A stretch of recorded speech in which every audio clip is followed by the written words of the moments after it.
Shalom to come. Shalom to come. Y'all can hear me good, Con? Con. Y'all can hear me good? A little bit. That speaker working good? Yeah. Con. All right. Let's see. Let's try this out. Is that better? Better. All right. I want to say shalom to come. Ashar Shabbat. What we gonna do today? Everybody remember what we went into last week? We went into the Council of Jerusalem, right? So, and we touched on Galatians chapter 1 and Galatians chapter 2. What we're gonna do today is go fully into Galatians chapter 3. Get a full understanding of that, because Galatians 3 is one of those Christian strongholds, one of the places that they like to go to for two reasons. They go there to say that the law is done away with and that the law is a curse, which don't make no sense at all, and that the heathen can be saved. The heathen is grafted into Israel. This is what they try to use Galatians 3 for. So we're going to go in here and get the full context of what's actually going on in Galatians 3. Everybody know what context means? What would y'all say the context mean? What does context mean? Context is when you can develop something together, whereas you get a better understanding. All right. I can't say it, right? What would y'all say? Context, same thing? Context is what's in the information you're getting ready to present. It's actually the information you're getting ready to present. Right. I'm gonna pull up the exact, like the full definition of context, right?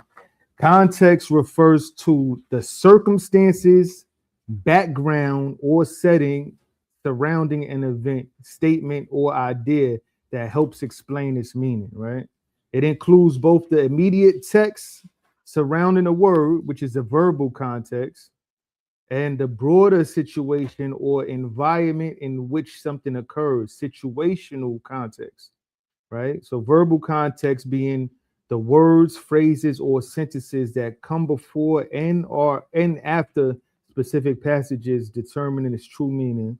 And the situational context, circumstances, the time, location, culture, and conditions surrounding an event or behavior. So we're going to get the verbal context by reading this, the whole thing, and we're going to get the situational context by going into history and seeing what was going on at that time and around that time. Con? Everybody ready? Call hallelujah. All right. So we're gonna start off. Actually, you can pull up for me Galatians. We're gonna read that. Actually, no, let's get to Josephus first. Let's get to Josephus first. We're gonna get the Antiochus. Yeah, I lift that big heavy joint. Antiochus the Great. Everybody know who Antiochus the Great was, right? Cut. It's not the same as Antiochus the Fifth. Nah, right. Well, his father. I slipped up. His father. Antiochus Epiphanes was the third son of Antiochus the Great. Right? And you got Antipater and so forth. Right. So you got, which one you got there? Yeah, Antipater. Nah, not that. I was saying the Josephus, the Antiquity of the Jews. Which one that's And then, you know what? I think another definition. We're gonna get, like I said, we're gonna go into a lot of history right now. Pronunciation. What that say on top? Antiochus. Antiochus. Antiochus. That one you just. Antiochus is closer because it has a CH. Go past, yeah, right there. All right. So this is what we're looking into. That's car. Are they able to see that on our screen? I like Antiochus better. In TV land? They're not able to see that in TV land? Yeah, let me put it up. Come. And we're gonna get the next one after this. We're not gonna read this one right here. I was just showing them where it was coming from. Antiquity of the Jews. We're gonna go into chapter 12. Book 12, chapter 3, verse 4. So we're gonna go to the next one after this. No, we're not gonna actually read this one. That was just showing them where it was coming from. Right? Next one, I believe that's it right there. Yeah. Yeah, so start at number 4. You see number 4? Come. We're gonna read The it. contents of this epistle. Right. Yeah. Context of this epistle. This is Josephus wrote this. To begin into some history on what was going I on. left that big book home. Huh? Left that big book home. Say that again? I left that big book home. Oh yeah, I got that at home too. There's a lot of books I got at home. Let me see what. Yeah, it's too much to bring here. Right? But we're gonna start there. Who's reading? I'll read. You want me to read from this? Huh? I'll read some Yeah, You want to read? I'll read some books. Who has them? Me. I'll put it on. It's right there.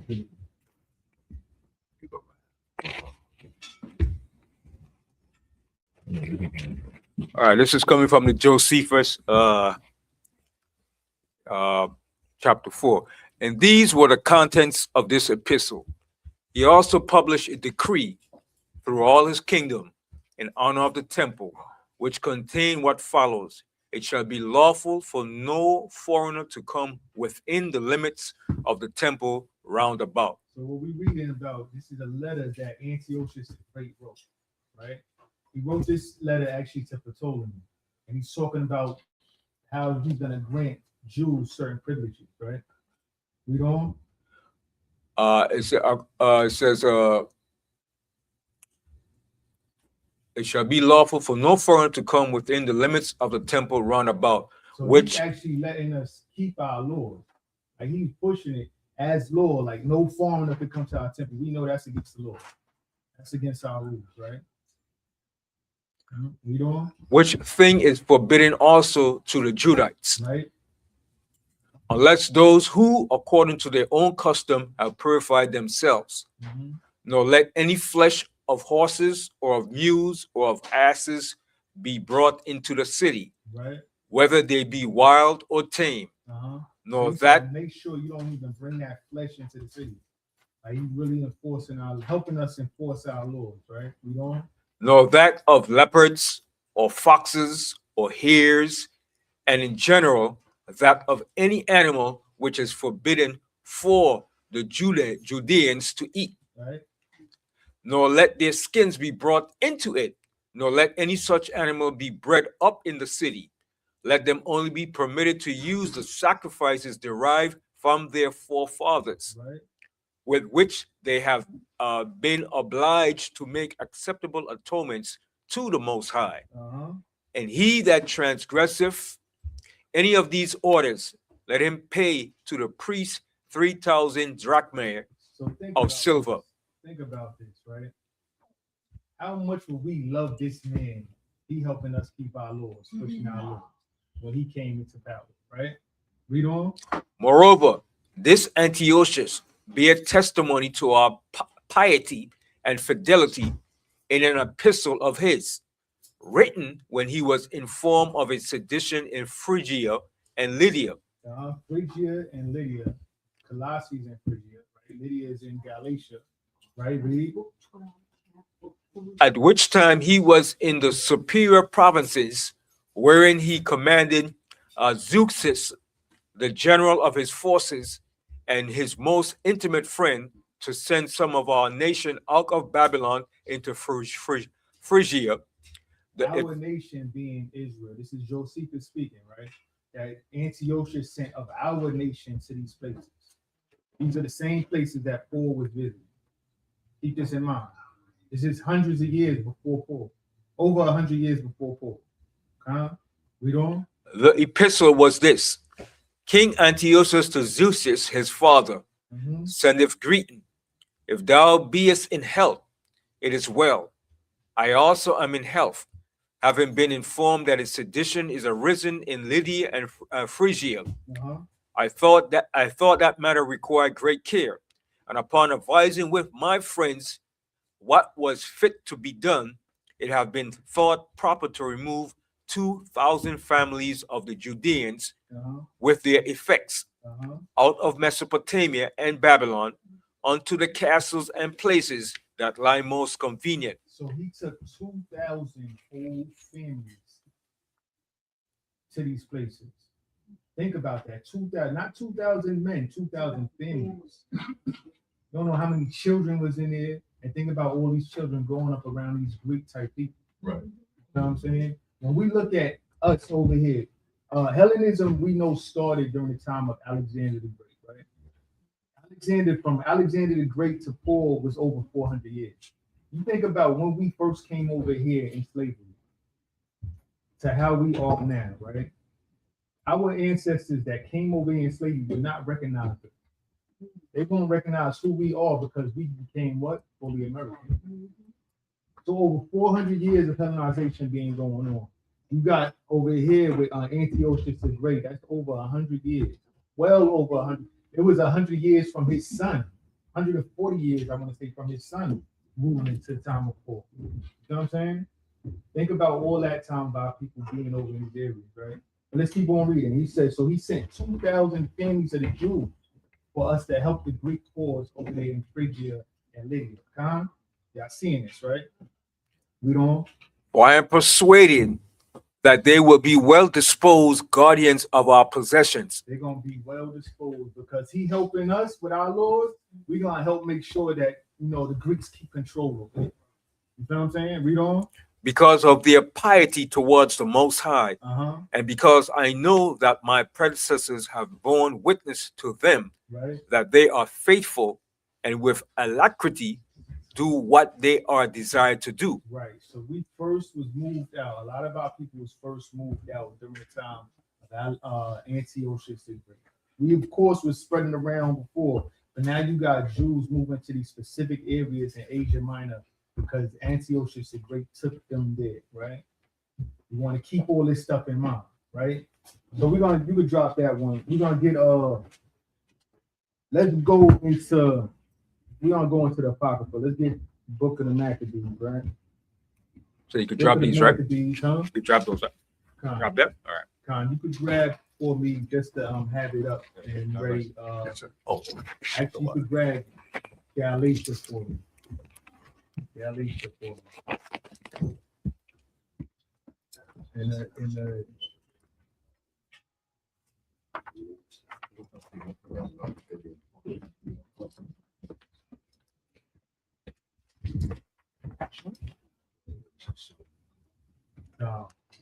so you can pull that up from Galatians in the Jewish Encyclopedia.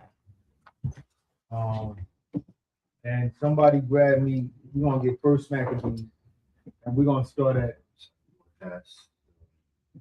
Galatians.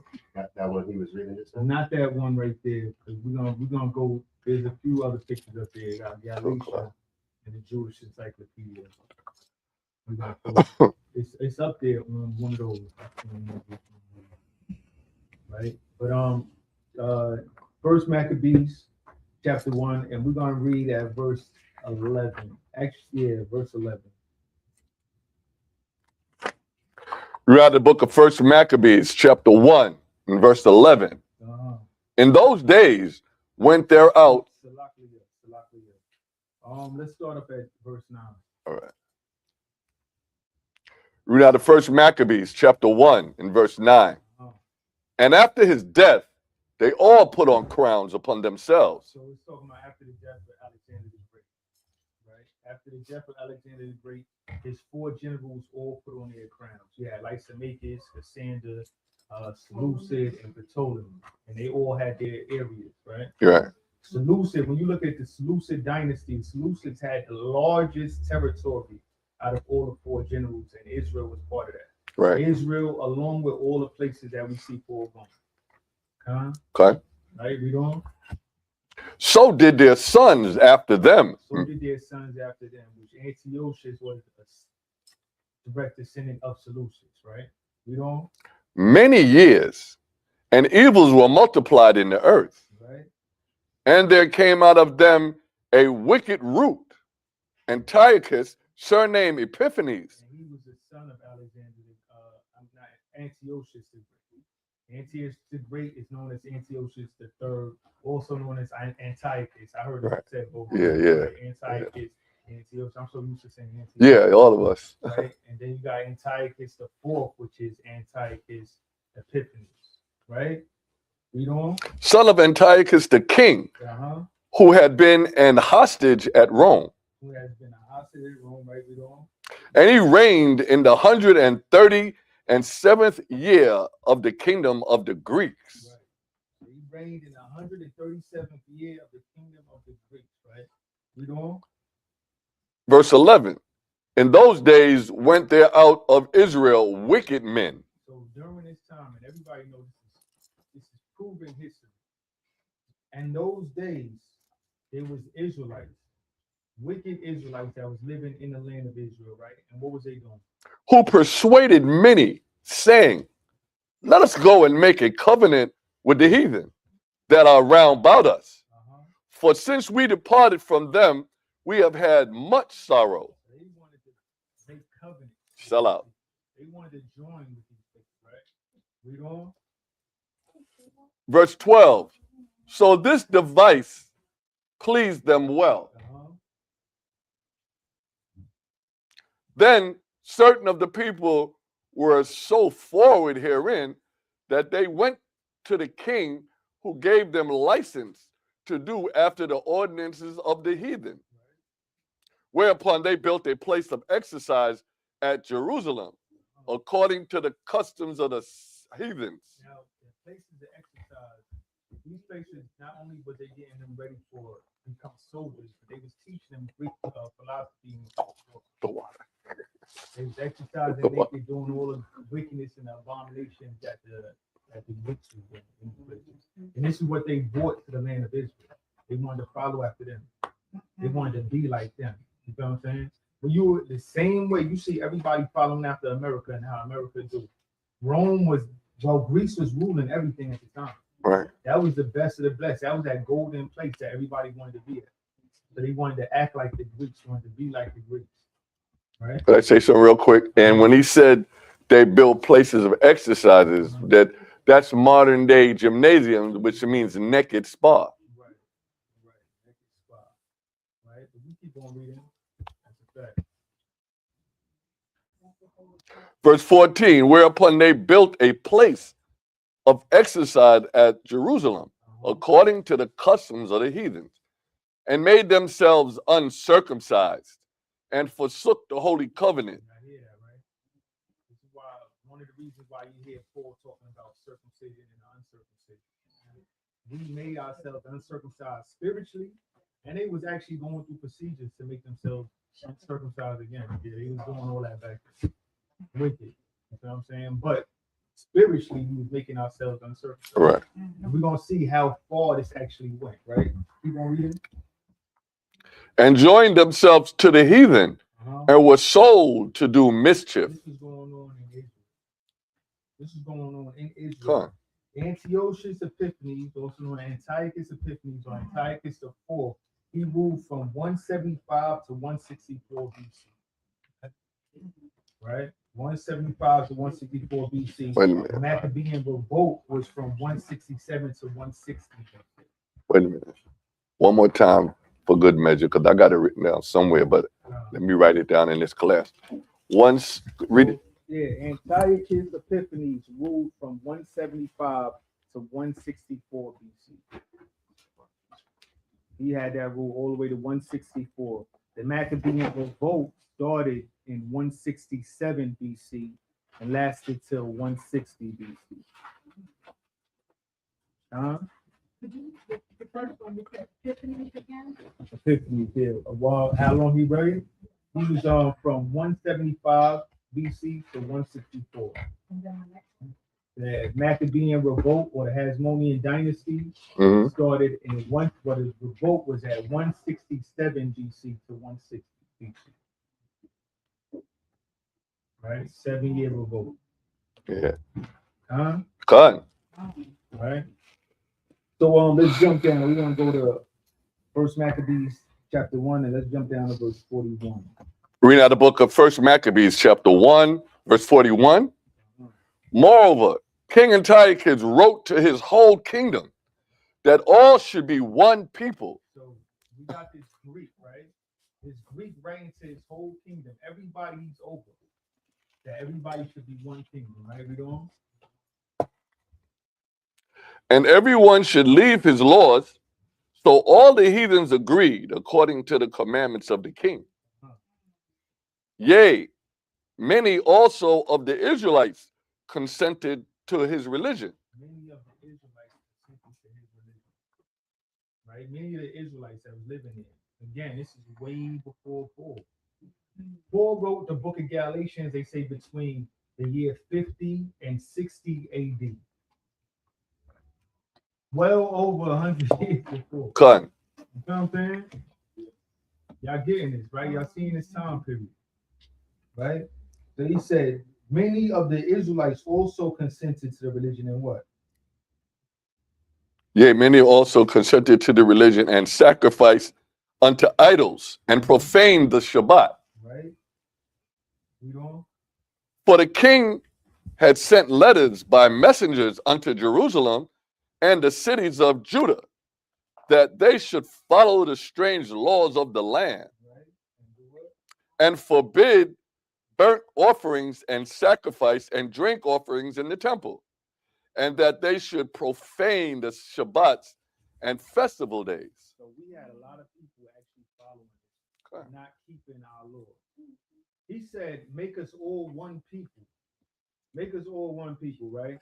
So if the king is not turning himself Jew, And it almost seems like it's captivity, that's what we did. yeah, we always followed after people. Right. But this one we actually losing our heritage. For those Right, who this always knew this who we were. this one here, right? This one he's taking it away because he's making us Hey, one shalom. people. Now he's a Greek, right? He's a Greek. We see even all the way from Alexander the Greek, he was pushing us to keep everybody to speak Greek. You know what I'm saying? So you're saying this then would be like the beginning of Hellenism. Exactly. It actually started hundreds of years before. Right. But this right here was really, this pushed it heavy in Palestine, in Israel. You know what I'm saying? So yeah, we keep on. Verse 46. And pollute the sanctuary and the holy people. Our people was being polluted, right? Pollute the sanctuary and holy people, right? We on. Set up altars and groves and chapels of idols, and sacrifice swine's flesh and unclean beasts. Right? This is what our people is doing in the Holy Land. Right? We don't Let me say something real quick. Uh-huh. Everything that Antiochus the Great had forbid, Yeah, his sons and his generation pushing it in this. So that's an important point. Right. His father kind of helped the cause, Right. and used that to have us on his side. Right. And his son turned around and said, "Nah, we changing all that." And you're still gonna be on our side. Yeah. Right. Verse 48. That they should also leave their children uncircumcised. This is the law. These are laws that he's making.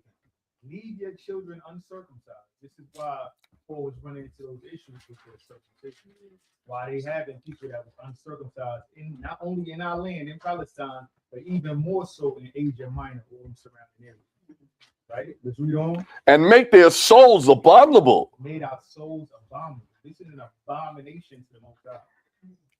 We got to keep this in mind. Most High means what he says, means what he says, and Say what he means, right? You know what I'm saying? If he said, circumcision is the law, we got to do that. We have to do it. But at the same time, we see where it started and why people stopped doing it. All right, let's read on. With all manners of uncleanliness and profanation.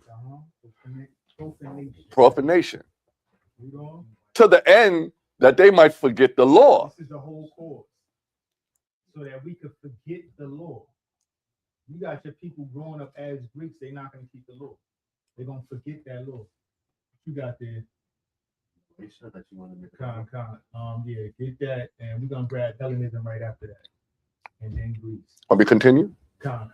Verse 49. To the end that they might forget the law and change all the ordinances. Yeah, they change all the ordinances, change our laws, and start following after Greek laws, right? We don't. Verse 50. And whosoever would not do according to the commandments of the king, he said he should die. These are laws. So if you get caught sacrificing for the Sabbath, you're gonna die. Okay. You get caught circumcising your child, you're gonna die. You know what I'm saying? Okay. how many people, how many Israelites you really think stood their ground? Okay. Not much. Most people's gonna give in. When they make that law, if they made that law here right now to this day, y'all can't go link up on the Sabbath day. How many Israelites y'all think gonna be coming in here? I mean, none. Some's gonna come. Some gonna have to stand their ground. Some have to come Yeah, some have to come. just There's because. gonna be a lot of Just people. because. There's gonna be a lot. You hear all this Israelite stuff online right now. It's gonna stop. Yeah. A lot of people are gonna be scared. You feel what I'm saying? We got to keep this in mind and think logically. The same way people do now, they was doing back then. Right? But let's read on. Actually, jump down to 54 real quick. Verse 54. Uh-huh. Now the 14th day of the month of Caslu, in the 145th year, they set up the abomination of desolation upon the altar and build idol altars throughout the cities of Judah on every side. They set up an idol of Zeus. Right? Uh-huh. Read on. And burnt incense at the door of their houses and in the streets. And when they had rent in pieces the books of the law, which they found, They wrote in pieces the books of the law that they found, right? Read on. they burnt them with fire. They burnt them with fire. They burnt our books. Like they really was trying to keep us to not follow our laws. Stop following the Most High, right? Read on. And wheresoever was found with any the books of the testament, or if any consented to the law, the king's commandment was that they should be put him to death. Put him to death. You teaching this law, put him to death. Y'all talking anything about the law, put him to death. We Greeks now. You agree to the law. Right. If you agree to the law, put him to death. Right quick, remember the time my class I said was, don't be afraid to speak the truth and at the cost of death. Right. And we got to keep that in mind. This how we got to be. We're gonna have to make sure that we stay firm on this truth, because there's gonna be a time where this stuff is gonna happen again. We're gonna be tested to blood, right? But yeah, let's keep on. Verse 58. Thus did they by their authority unto the Israelites every month, to as many as were found in the cities. Right? Every month they was doing this, right? Going out there searching for us, putting our people to death. Right? Read on. Like modern day task force. Right. It's a task force every month. Mm-hmm. 59. Now the 5 and 20th day of the month, they did sacrifice upon the idol altar, which was upon the altar of the Most High. Uh-huh. At which time, according to the commandment, they put to death certain women that had caused their children to be circumcised. So we know, same thing. We all hear about that, the Willie Lynch letters, the Willie Lynch theory and all that. What they did was they made it so bad that the women would teach their children how to survive, Right. how to follow the master, right? Make the men more feminine and the women more masculine. To this day. To this day. And we still see how it did to this day. It's still going on. You feel what I'm saying? So they know that these children and these women is getting put to death for being circumcised. These women is going to stop circumcising their children. They're not going to teach their children law. They want their children to survive. Right. This same thing is going on. In the system. In the system, right? Let's read on. Verse 61. Uh-huh. And they hang the infants about their necks. Imagine women seeing this. Imagine, all of y'all the mothers here, right? Imagine if y'all seen this. How y'all feel? Y'all seen a woman's child getting hung. Most likely, y'all not gonna want to, circumcise your children. That's a hard thing. That's a hard thing to go through. But we got to stand firm for the Most High's laws, regardless, right? Read on. And rifled their houses. Rifle their houses, And slew them that had circumcised them. Howbeit, many in Israel were fully resolved and confirmed in themselves not to eat any unclean thing. Right. There's many that believe, many that knew, okay, we can't do this. And they followed the true laws of the Most High, right? But what? Wherefore they chose rather to die, Mm-hmm. that they might not be defiled with any meats, and that they might not profane the holy covenant. Right. So then they died. Uh-huh. And there was very great wrath upon Israel. There was very great wrath on Israel. Right. This is just the start of the Hellenization period in Israel, in Palestine itself. Keep in mind, we already had brothers that were sent all over Asia Minor. We had families all over Asia Minor that was following after Greeks. Right. But let's jump to 2 Maccabees chapter 6. Second man. Yeah, 2 Maccabees chapter 6, and we're gonna start at verse 1.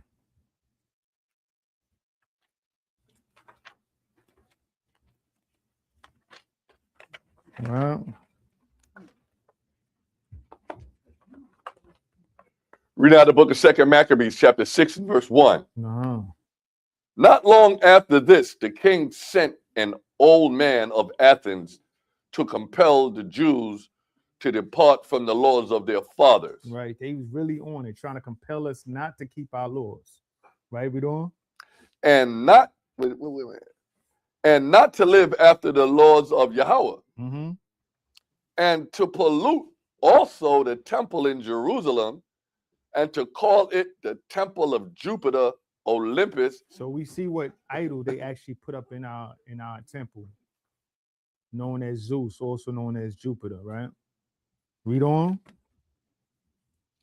And that in Gerizim of Jupiter, the defender of strangers, Mm-hmm. as they did desire that dwelt in the place. Uh-huh. The coming in of this mischief was sore and grievous to the people. Right. For the temple was filled with riot and reveling by the Gentiles. We just read how it's abomination for the heathen to enter our temple. They wasn't even supposed to come near it. But now you got them having parties, orgies in the temple, wailing in the temple. Right? Read. Who dallied with harlots, Had harlots, prostitutes in our temple. and had to go with women within the circuit of the holy places. In the holy places, they doing their thing. Holy of holies. Right? Read on. And besides that, brought in things that were not lawful. Uh-huh. The altar also was filled with profane things, which the law forbiddeth. Uh-huh. Neither was it lawful for a man to keep Sabbath days or ancient feasts, or to profess himself at all to be a Jew. It was unlawful to profess yourself at all to be a Jew. You couldn't even call yourself a Jew.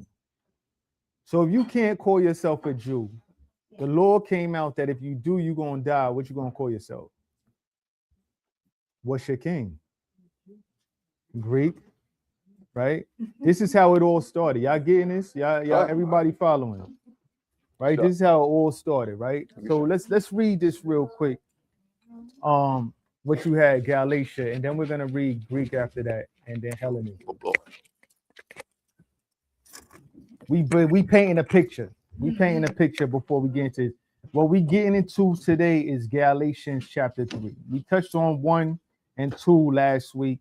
Those that didn't see it, go back and get in and look at the video. But we're gonna get into 3. Reason being, 3 is one of those places where a lot of Christians like to go, for 1, to say that the law is done away with, and 2, that the heathen can be saved. And we're gonna get the full understanding of this today, right? So you call that and read that out, Baba Kushah.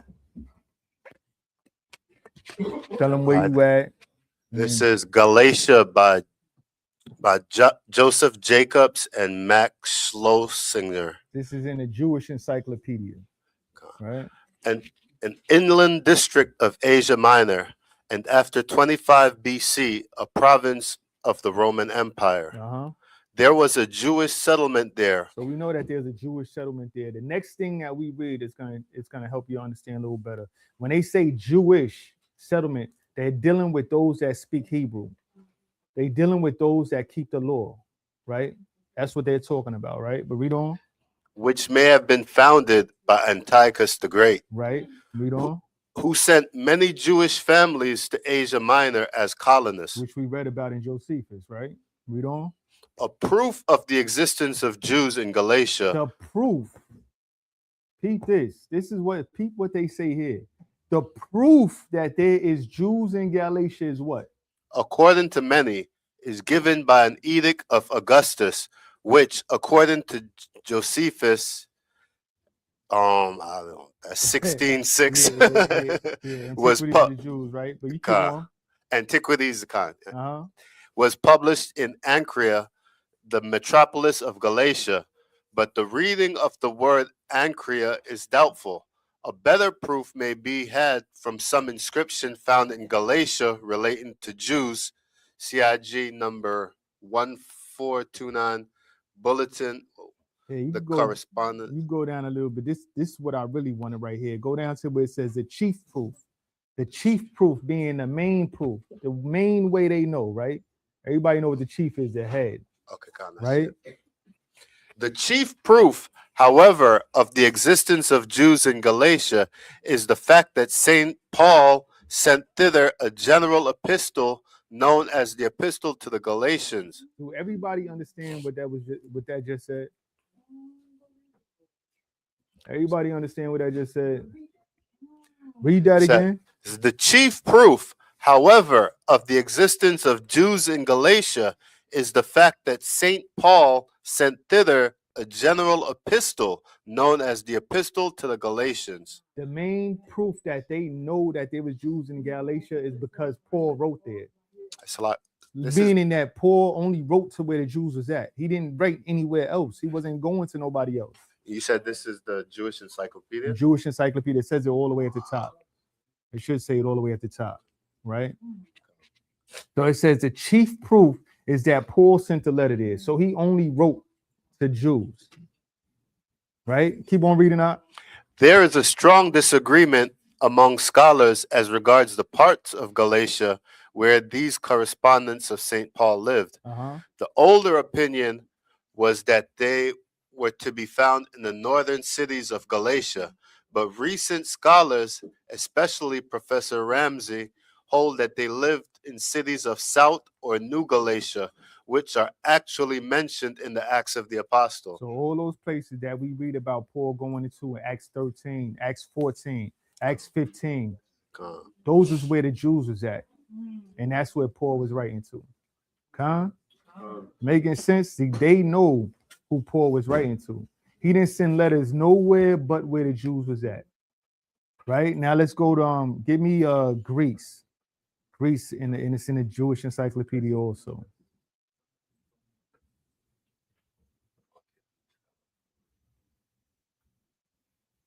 Hellenism? We're gonna read Hellenism too, but give me Greece first.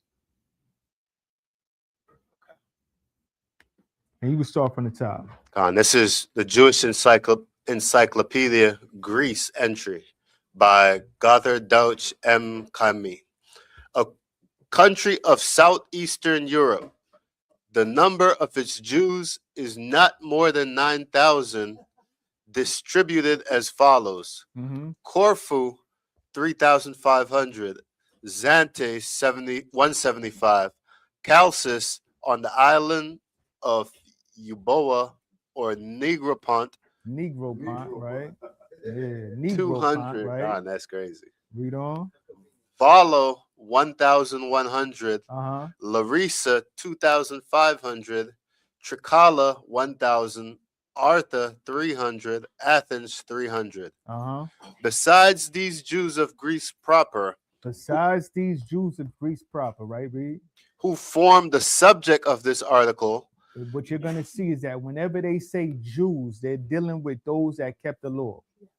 They're dealing with those that spoke Hebrew, right? That's who they're talking about. He said, besides these Jews of Greece proper, right? Read. Besides these Jews of Greece proper, who form the subject of this article, there is also a Jewish population of about 4,000 in Janina and Prevasa in Epirus. These people are really Greeks. They had knew about a 4,000 people, 4,000 Jews that was Greeks. They're really Greeks. What does that mean? They wasn't keeping the law. They was Hellenized, fully Hellenized. The same way people come over here, they take that test and automatically they Chinese and all that. Automatically now they American. I'm an American citizen. That's the same way. But these people right here, right? Go back and read that again. It says, these people are really Greeks. These people are really Greeks. They know of 4,000. For You they, know we don't give in the census. We don't give that. They know of a few. They don't know about all. You feel what I'm saying? But yeah, so these people are really Greeks, read. For they have lived in the country since a very remote period and speak only the Greek language. And speak only the Greek language. Right? Read. The term Greek Jews might also be made to include the Jews of the island of Crete and those of Chios of Smyrna. Right. So that's good on that. So basically, whenever you see Jew, it's dealing with those that kept the law and those that spoke Hebrew. Those that only spoke Greek and didn't keep the law was not called Jews. They was actually called Greek. And we see this all through the scriptures. Right? This in history and in scriptures. Grab me also Hellenism. The Hellenism up there. We're going to read that real quick for them. It's actually 2 pages on Hellenism. We're not going to read the whole thing. But yeah, grab that. We're going to start from the top real quick. Hellenism, to speak Greek or to make Greek, by Carl Siegfried and Richard Gothiel. Right. Word used to express the assimilation, especially by the Jews, of Greek speech, manners, and culture from the 4th century BC through the first centuries of the Common Era. Right. We had a lot of our people becoming Greeks, being Hellenized, right? Read on. Post-exilic Judaism was largely recruited from those returned exiles who regarded it as their chief task to preserve their religion uncontaminated, right?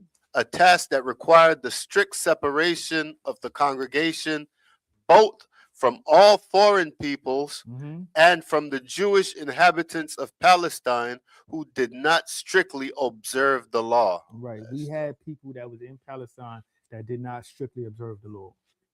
And when we look into history, this is why things like this, when we was coming out of captivity, you had those that try to keep the law and the other ones that wanted to follow after the heathen. This is the reason why you had a lot of people that of the circumcision had a very strong distaste for those of the uncircumcision. It's making sense so far?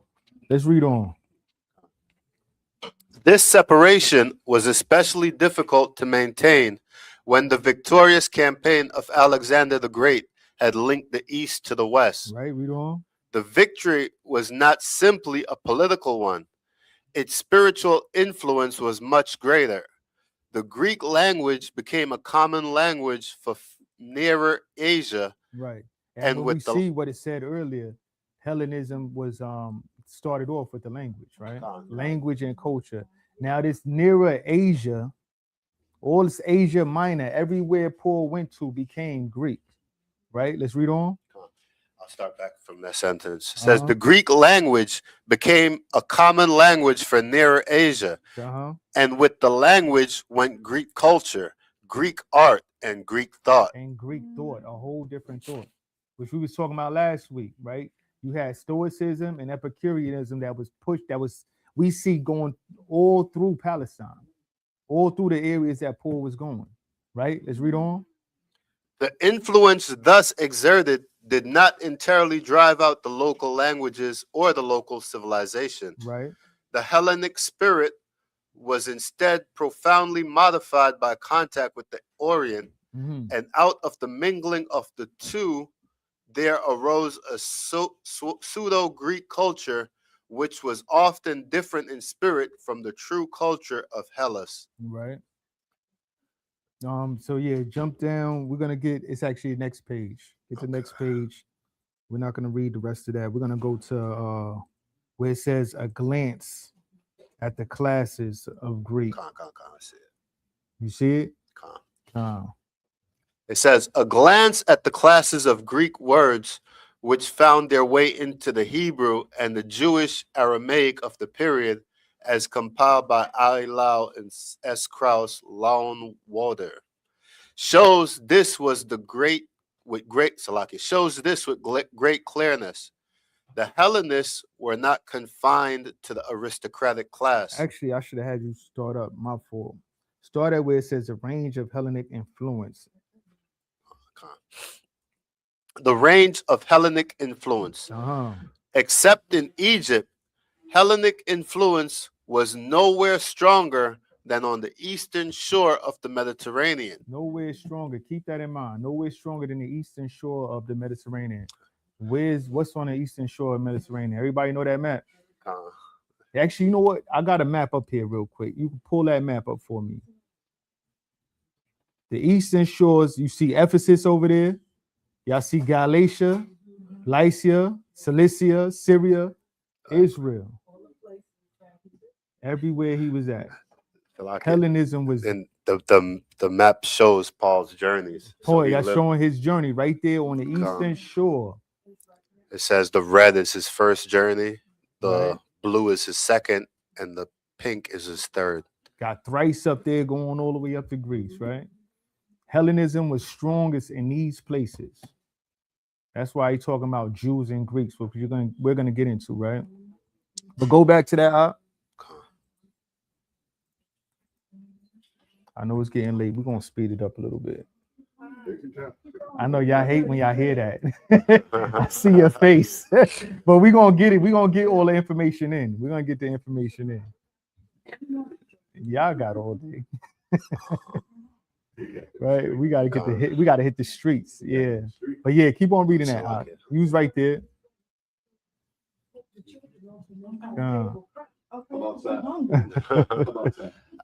It says, I'll start again from the top. The range of Hellenic influence. Except in Egypt, Hellenic influence was nowhere stronger than on the eastern shore of the Mediterranean. So he said, except in Egypt, it was nowhere stronger than the eastern shores of the Mediterranean. Everywhere Paul was going, right? Read on. Greek cities arose there in continuation or in place of the older Semitic foundations and gradually changed the aspect of the country. Such cities as Raphia. Now these are cities in Palestine, in Israel, that they're naming right here. Gaza. Ashkelon, all in Israel. Read on. Azotus, Jabni, Jaffa, right where Peter was when he got the message. Right, read on. Caesarea, where Cornelius was from. Him and his family, right? Read. Dor, and Ptolemais. Right, read on. It was especially in eastern Palestine that Hellenism took a firm hold. A firm hold. This is why you see when they going in there and they talking about the Greeks was beefing with the Jews, right, in Palestine. Right, read on. And the cities of the Decapolis, which seems also to have included Damascus, were the centers of Greek influence. Right? We're gonna jump down to we're gonna do that next paragraph, but we're gonna start at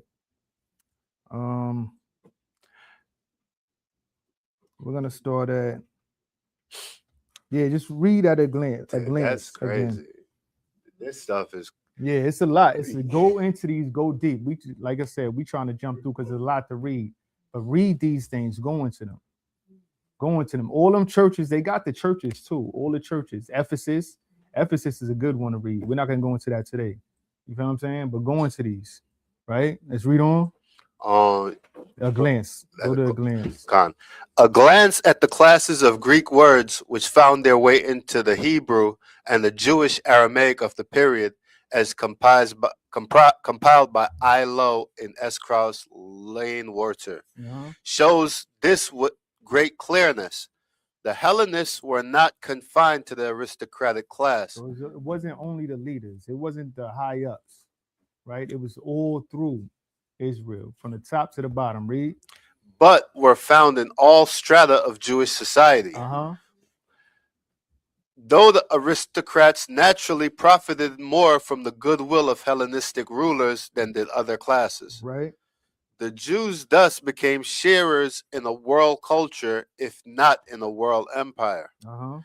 It was a denationalizing, Denationalizing, denationalizing right? Tearing influence, down our nation, basically, right? Read on. influence from the strictly Jewish point of view. Uh-huh. This was the principal reason for the dislike which many Jewish teachers felt for things Hellenic.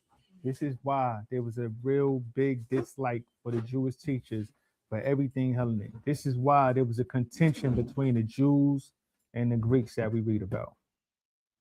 Everything's making sense so far, right? We're gonna get into these scriptures real soon. Now grab me one more. We painting a picture before we even get into scriptures, right? Let's grab me right there, Paul and the Apostle of the Heart Set Free, just so that they could see that. See, that's the book that comes out of, right? Now grab there's the page 44 on there. It should say, is it? Nah, not that one. Next might be next to it. No, it's before. Is it 44. 44. And go down to where it says, what does it say? Hebrew or the Hebrews, I believe it say. Give me a quick second, let me find it. Hebrew Don't born mind. of Hebrews, the second Yeah. place. In the second place, yeah. It Yeah, says, actually, you could read from there in the second place. in the second place, he describes himself as a Hebrew born of Hebrews. Uh-huh. In Paul's writings, as certainly in Luke's, Hebrew is probably a more specialized term than Israelite or Jew. Right.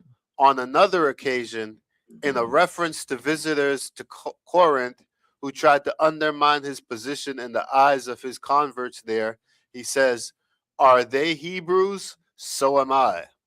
And the context suggests that Hebrews has a more restricted sense than Israelites or descendants of Abraham. Right. So we see and they understand that there was a lot of Israelites that was coming there and trying to undermine what Paul was doing. Him teaching of Yahweh Shah for one, and trying to bring everybody back unto the salvation from the law itself. Right. This is what we were seeing in the scriptures, which we're going to get into, right? But keep on reading out. In Acts chapter 6, verse 1, Hebrews is used in contradistinction to Hellenists.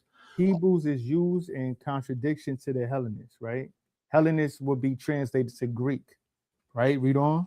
Sometimes Gentile, right? But read on. Although both Hebrews and Hellenists were Jews. Both what? Both Hebrews and Hellenists were Jews. Although both of them was Jews, right? But what?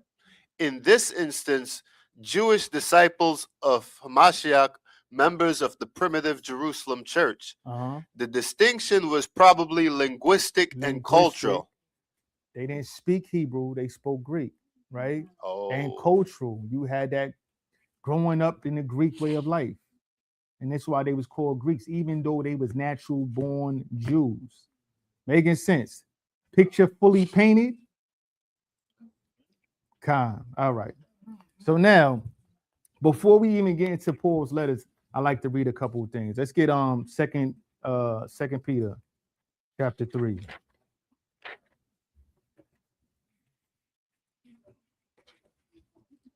Second Peter chapter 3. We're going to start at verse 15.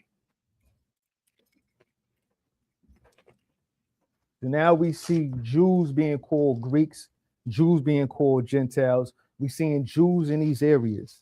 We're seeing them being Hellenized, right? So we're going to get 2 Peter chapter 3, verse 15. Now we're going to try to get an understanding of what Paul was saying when he was talking.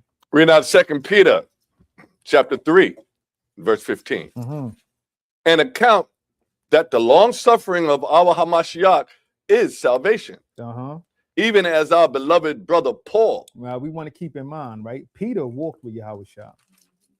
Peter knew Yahushua. That's the rock right there. Paul Cut. never met Yahushua. Peter knew Yahushua and he knew Paul. You feel what I'm saying?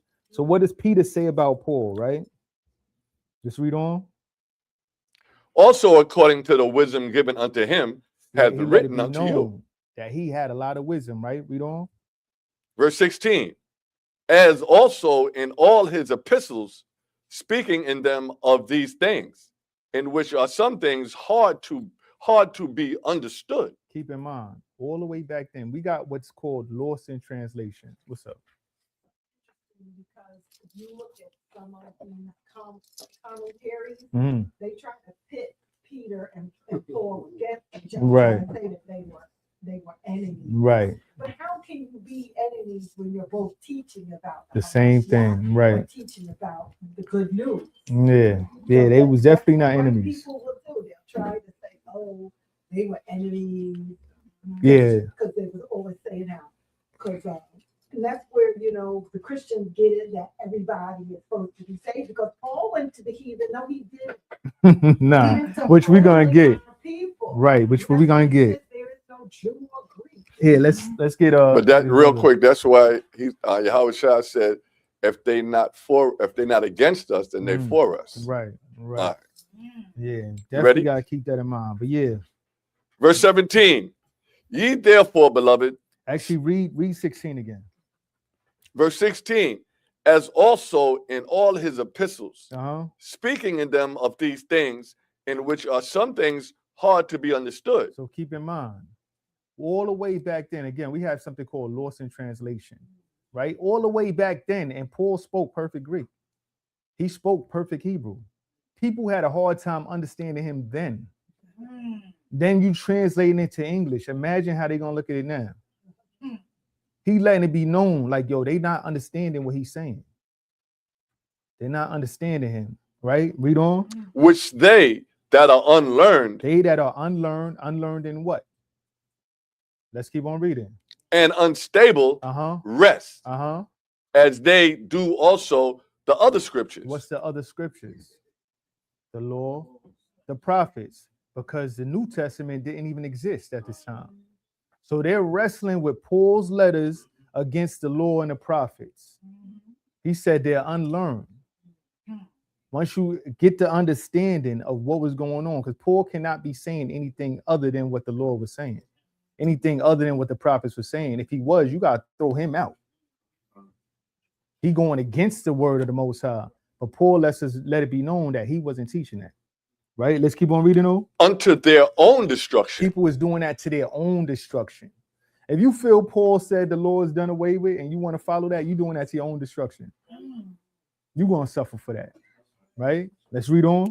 Ye therefore, beloved, seeing ye know these things before. You knew these things before. You already knew. You already came up in the law. You already know what it is.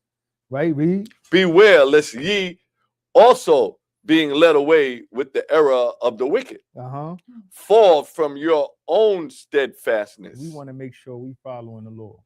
We want to make sure we following what the Most High say. We want to make sure what we reading, that it all has to coincide with what the scriptures told us before, right? So let's see what Paul says. We want to get Paul's own words, right? Let's get Acts. We're going to get Acts chapter 26. Acts chapter 26 and verse 22. And this is Paul speaking here.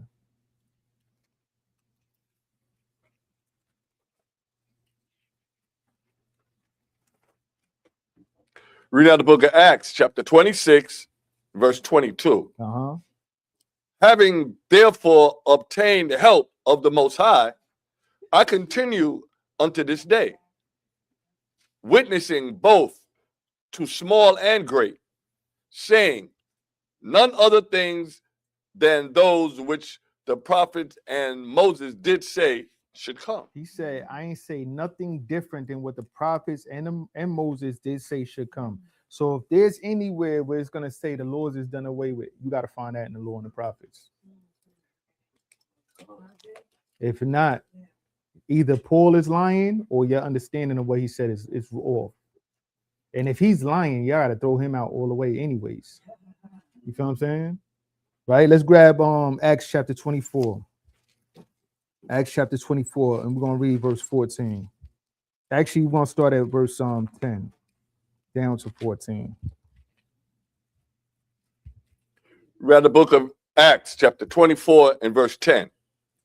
Then Paul, after that the governor had beckoned unto him to speak, answered, For as much as I know that thou hast been of many years a judge unto this nation, I do the more cheerfully answer for myself, because that thou mayest understand that there are yet but 12 days since I went up to Jerusalem for to worship, Right.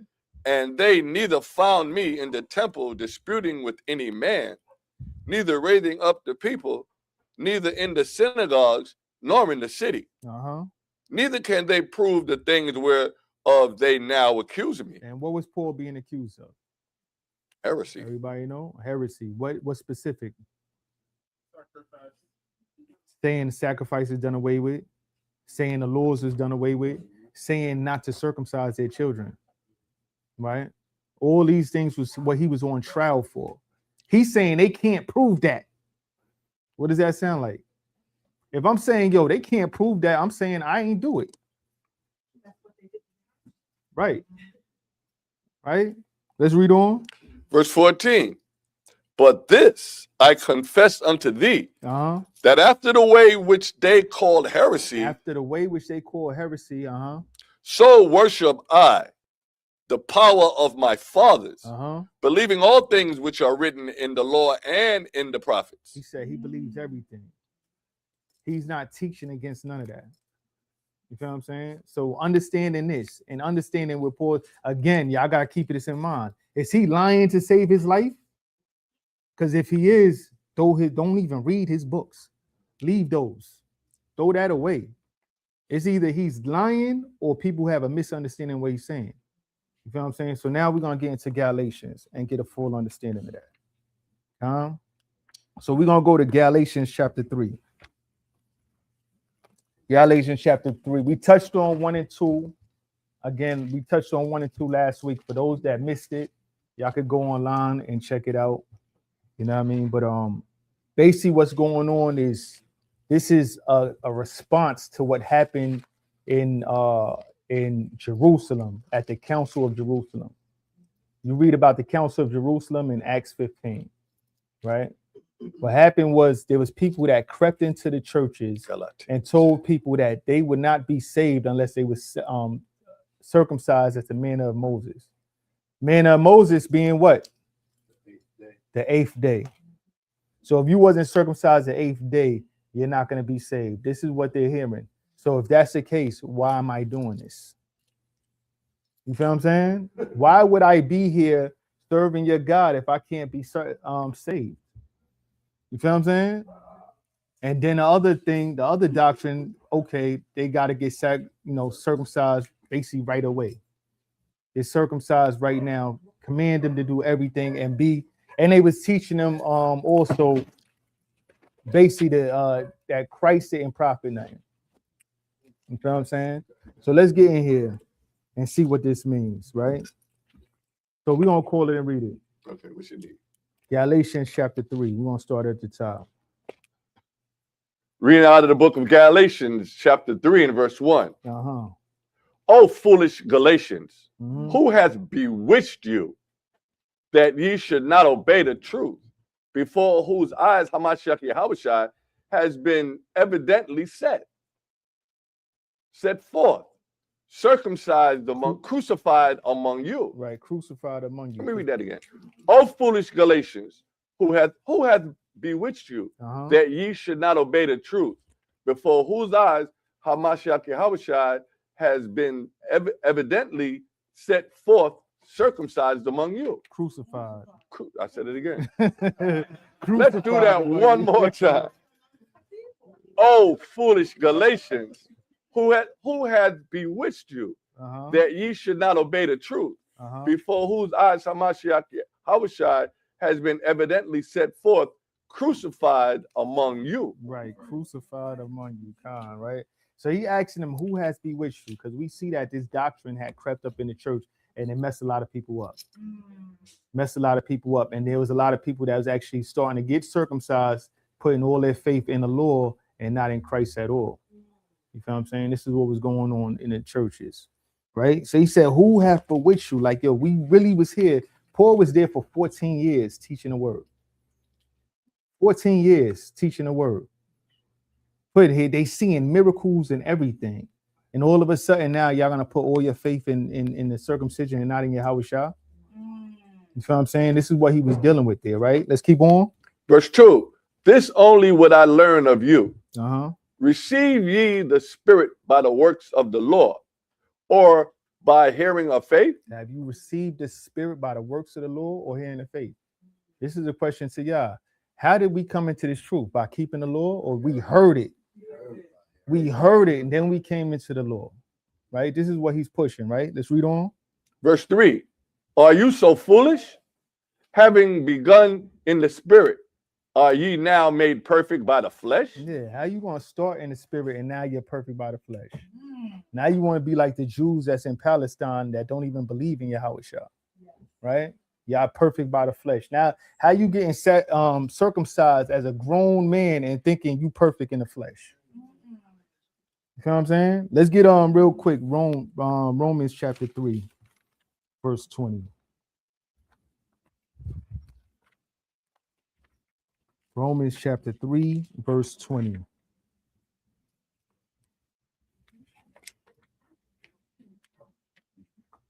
Reading out the book of Romans chapter 3 and verse 20. Therefore, by the deeds of the law, there shall no flesh be justified in his sight. And by the deeds of the Lord shall no flesh be justified in the Most High sight. By the deeds of the Lord would nobody be justified, right? But let's keep on reading.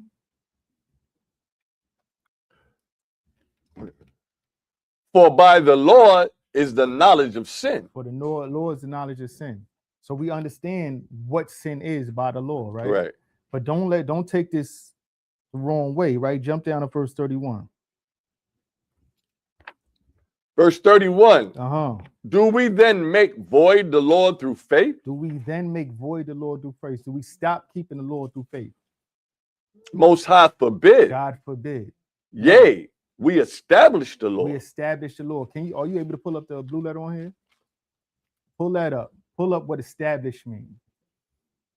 Romans chapter 3, verse 31. Let's see what Paul is actually saying right here. All right. We got to understand that we have to have the faith in Yahushua. This was a gift to us by the Most High. There's nothing that we actually did to deserve this gift. Right. We want to keep that in mind. And this is the message that Paul is teaching. We did nothing to deserve this gift. That's right. What's up? Said, what we deserve, we don't get. And what we don't deserve, we get. We all deserve death. I'm gonna keep it funky. Romans 3, 31. We all deserve death. I'm gonna keep it funky. We don't deserve nothing. But could I read this real quick while you find that? If you don't mind. This is one of my favorites to keep. You got to keep in mind because it's going right with what he said. You know, my favorite, where we at?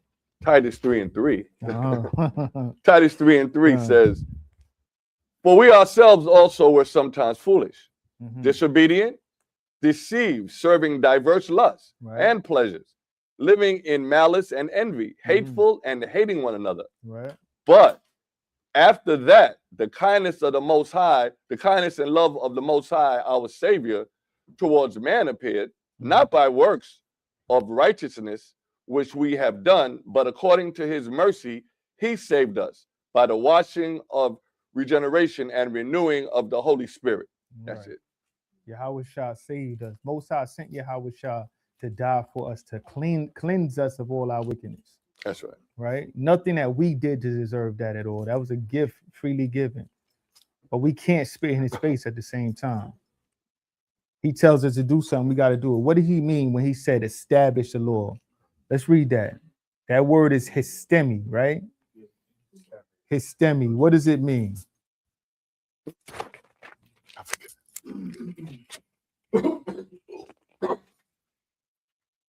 So like it says, histemi, a verb, a prolonged form of the same meaning of stale. So like Yeah, you go down to it says to cause or to make stand, to place, to put, to set, to bid, to stand by. to bid, to stand by. We got to stand by that law. And Right. the example it Make it uses stand. in the presence of others. Uh-huh. So you have to stand by the law in the You presence. got to stand on it. right, To read. place, to make firm, to fix, To make establish. firm, to fix. It's not going nowhere. Right? Read. To cause a person or thing to keep his or its place. Uh-huh. To stand, to be intact, to be kept intact. Uh-huh. To escape in safety, to establish a thing, cause to stand, to set or place in a balance. To uphold and sustain Con. authority. To Y'all see uphold, this? con, There's not one part of that word that means get rid of the law. There's not one part of that word that says we don't keep the law. Can you just go back up and read that first one? The first one says to cause or make to stand, to place, put a. It says in the presence of others, in the midst, before judges, before members of the Sanhedrin. Mhm. You gotta stand all the way. All the way on it. On We stand on this word. We stand on this law. Come. So Paul is the same one who wrote Galatians, same one that wrote Romans. So is he confused? Has he got two different messages? You know what I'm saying? What kind of person is these people following? Right? Nah, it's all the same message. It's all the same message, right? So let's get so yeah, read that again, Baba Kashah, Romans chapter 3, verse 31. Read now the book of Romans, chapter 3, and verse 31. Mhm. Do we then make void the law through faith? Most High forbid. Yea, we establish the law. We understand that we are not saved by the law, but we have to keep that law. That's right. You cannot be a follower of Christ and a sinner at the same time. Everybody know what sin is, right? Transgression of the law. Transgression of the law. It's not even, it's not even a debate. It's not Let's even- get it's not Galatians up for chapter 2, right? The chapter right before we was at, right? Mhm. Galatians chapter 2, and we're gonna read verse 16. Verse 16. Uh-huh. Okay. Read out the book of Galatians, chapter 2, and verse 16. Knowing that a man is not justified by the works of the law, Not justified by the works of the law, right? But what? but by the faith of Hamashiach Yahushua. We're justified by the faith of Yahushua. Reason being, right? When you look at the law, the works of the law, we have sacrifice in the works of the law, right? Sacrifice don't cover everything. What's the sacrifice for idolatry? Death. Yeah, death. That's right. Your blood is that sacrifice. That's right. Your death is that sacrifice. Adultery, Death. breaking the Sabbath, which people got to keep this in mind because a lot of people be breaking the Sabbath, playing around with the Sabbath. We got to take the Sabbath very seriously. According to the law, you get death. You feel what I'm saying? You get death for these things. He talking to Galatia. He talking to people in Galatia. How many people you think was idolaters? Following the ways of the Greeks. So they need Yahushua. They can't be made perfect off the flesh. You can't. The law is not going to save you. You need Yahushua. And if you don't have that faith in Yahushua, you don't have that sacrifice to bring you back to the Most High. That's what he's getting at, right? He said what? Let's read that again. Knowing that a man is not justified by the works of the law, Uh-huh. but by the faith of Hamashiach Yahushua. Right? Even we have believed in Hamashiach Yahushua that we might be justified by the faith of Hamashiach, Right? and not by the works of the law. So we're justified by the faith of Yahushua, not the works of the law, but what? For by the works of the law shall no flesh be justified. Right? But if while we seek to be justified by Hamashiach, Uh-huh. we ourselves are also found sinners. But while we seek to be justified, we are found sinners. We are not keeping the law. What happens? Is therefore Hamashiach the minister of sin? We're making Yahweh Shah like he's teaching sin. Most High forbid. Not at all. We can't be found sinners and trying to be justified by Yahweh Shah. We can't do it. Faith and works go hand in hand. That's right. Even though he says no man can be justified by the law, y'all got to keep in mind. Let's get Romans real quick. Romans, I want Romans chapter 2 verse 13. Again, Paul wrote both of these. Right? Romans 2:13. What do you say? Read out the book of Romans, chapter 2 and verse 13. For not the hearers of the law are just before the Most High, but the doers of the law shall be justified. If you trying to be justified by Yahweh Shah and you continue to break the law, you will not be justified. You have to be a doer of the law to be justified. Right? Let's get James. It's making sense. Trying not to confuse anybody, right? James chapter 2. James chapter 2, verse 22. Right? You said James? Yeah, James chapter 2, verse 22. We gotta have both. Right? Actually, start at let's start at we're gonna start earlier. Let's start at 18. Read out the book of James, chapter 2, verse 18. Yea, a man may say, thou hast faith, and I have works. Show me thy faith without thy works, and I will show thee my faith by my works. We show our faith by our works. You gonna say something? You should probably start a little bit. At 17? Yeah. I mean at 16? Yeah, Read out the book of James, chapter 2, verse 16. And one of you say unto them, 15?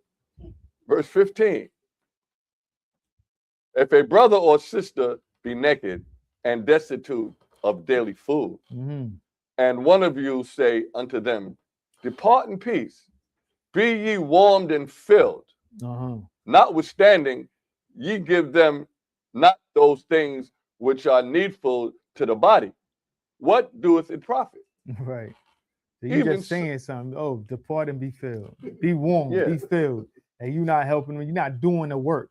You know what I'm saying? Yeah, that's what I'm getting ready to say. Exactly. Sound like Pastor Ovaltine. Right.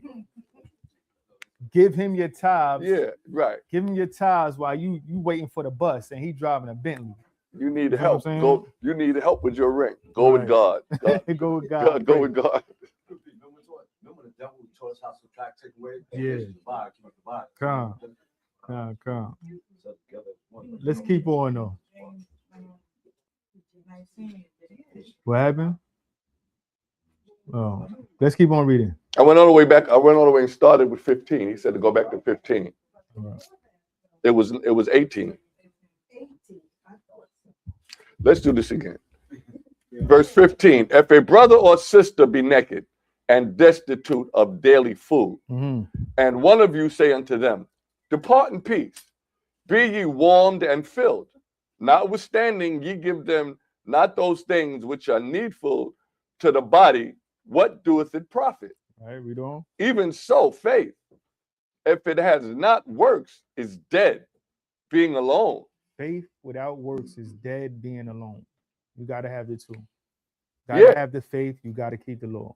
You got to do the work. Right, read on. Yea, a man may say, thou hast faith, and I have works.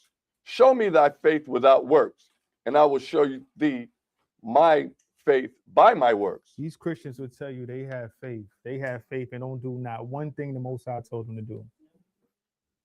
We show our faith by our works. We understand that Yahweh Shah died for us to bring us closer to the Most High, but we have to be keeping those laws. That's how we show our love. Love in the Hebrew term, ahab, is an action. It's not a feeling. It's a verb. It's not a, we got to understand too, when we look at the Hebrew language, right? The Hebrew language is a concrete language. When you look at Greek and English, it's more abstract. They talk about feelings and all that. Where Hebrew, you deal with the five senses. You Right. feel what I'm saying? What you see, what you taste, what you smell. You feel what I'm saying? It's concrete. Love is in action. We got That's to right. show that love. I can't tell a woman I love her and I'm smacking her every day. You feel what I'm saying? She not with how you love me. You feel what I'm saying? We got to show that love, right? But let's read on. Let me read 19. Yeah. Verse 19. Thou believest there is one power, right? Uh-huh. Thou doest well. Uh-huh. The devils also believe and tremble. And they'll tell you faith alone, right? Faith alone, grace alone. Devils believe and also Yeah. tremble. Right? Read on. But wilt thou know, Uh-huh. O vain man, that faith without works is dead? Faith without works is dead, right? Keep on. Was not Abraham our father justified by works? Now we already know, and Paul is actually going to go into this more so while we read in Galatians 3, talking about how Abraham, our father, was justified by faith. He had faith in the Most High. He had so much faith that he listened when the Most High told him to do something.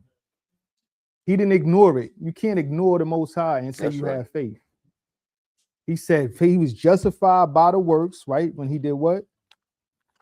When he had offered Isaac, his son, upon the altar. And he did that because he had faith in the Most High, that the Most High was going to do what he said he was going to do.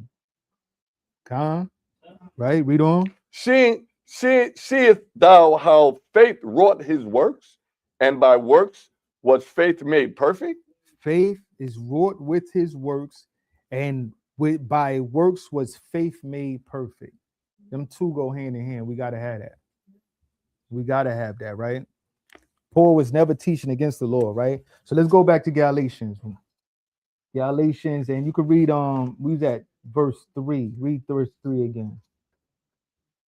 Galatians. Should have kept it. Galatians chapter 3, verse 3.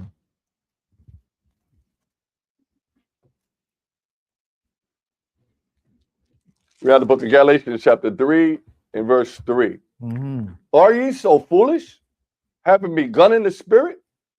Or are ye now made perfect by the flesh? They started in the spirit. They learned this word. They heard it. They took heed. The spirit fell upon them, and they started keeping the law.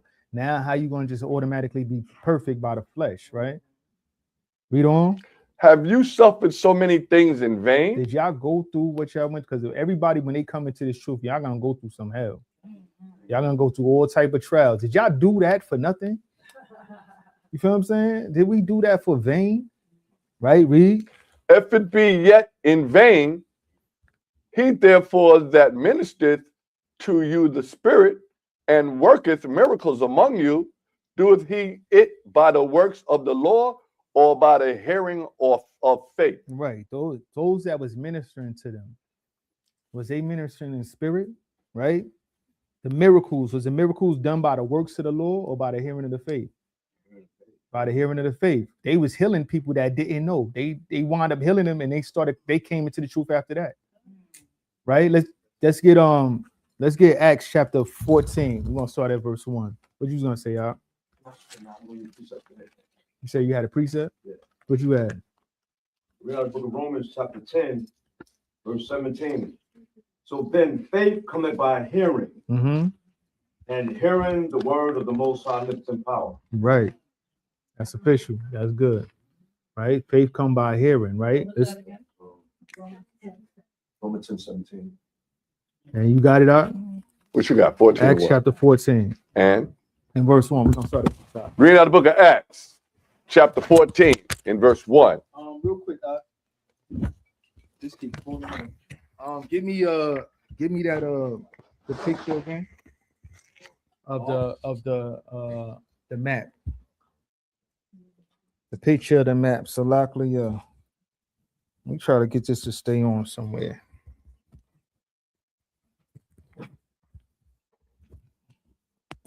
Y'all can hear me good, Con? Yeah. Con. All right, so yeah. What's up? Acts 14 is going with verse 5. Con. We're gonna see what was going on in Galatia at the time, right? So everybody could see this map, right? Acts 14, and we're gonna start at verse 1. Read out the book of Acts, chapter 14, and verse 1. And it came to pass in Iconium that they went both together into the synagogue. So you see Iconium, right? Where Iconium's at? It's small up here. Everybody see where that's at? Where's that at? It's in Galatia. Galatia, right? Iconium, right? Read on. That they went both together into the synagogue of the Jews, Uh-huh. and so spake that a great multitude, both of Jews, also of the Greeks, believed. Also of the Greeks believe. We already went through who was the Greeks, right?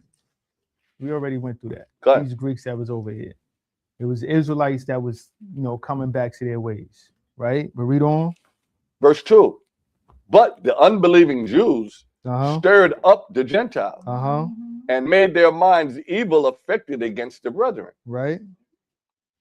You see how it says they stirred up the unbelieving Jews, the ones that didn't believe in Yahweh Shah, stirred up the Gentiles and made their minds evil affected against the brethren. Showing these are the same people. Showing it's the same people. You feel what I'm saying? Let's read on. Verse 3. Long time, therefore, abode they speaking boldly in Hamashiach, Uh-huh. which gave testimony unto the word of his grace, Right?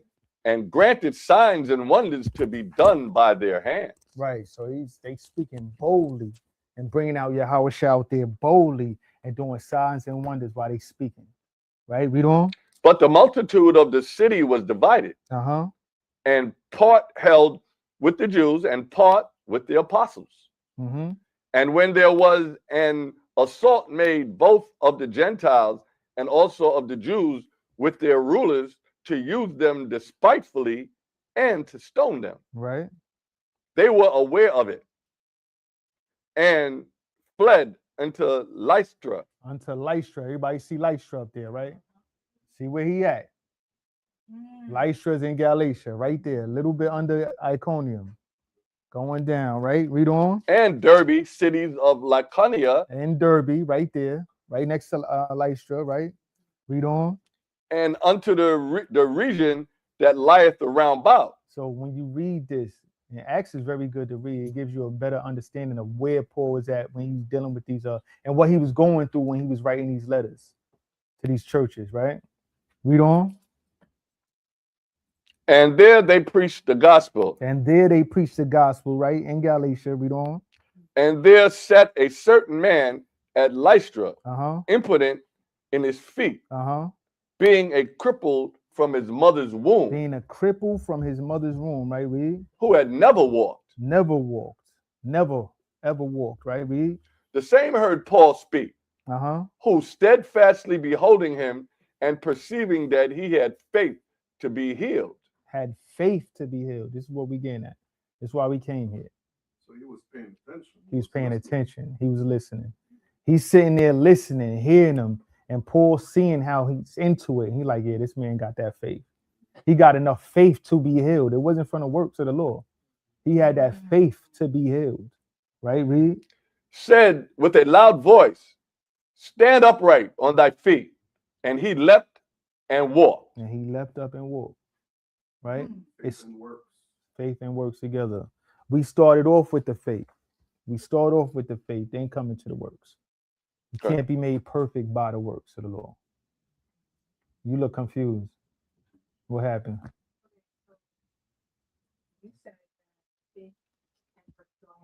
Hand in hand, yes. Exactly. It starts off with the spirit, with the faith. First you hear. Read that what you had again. Romans 10. Romans 10, 15, 17.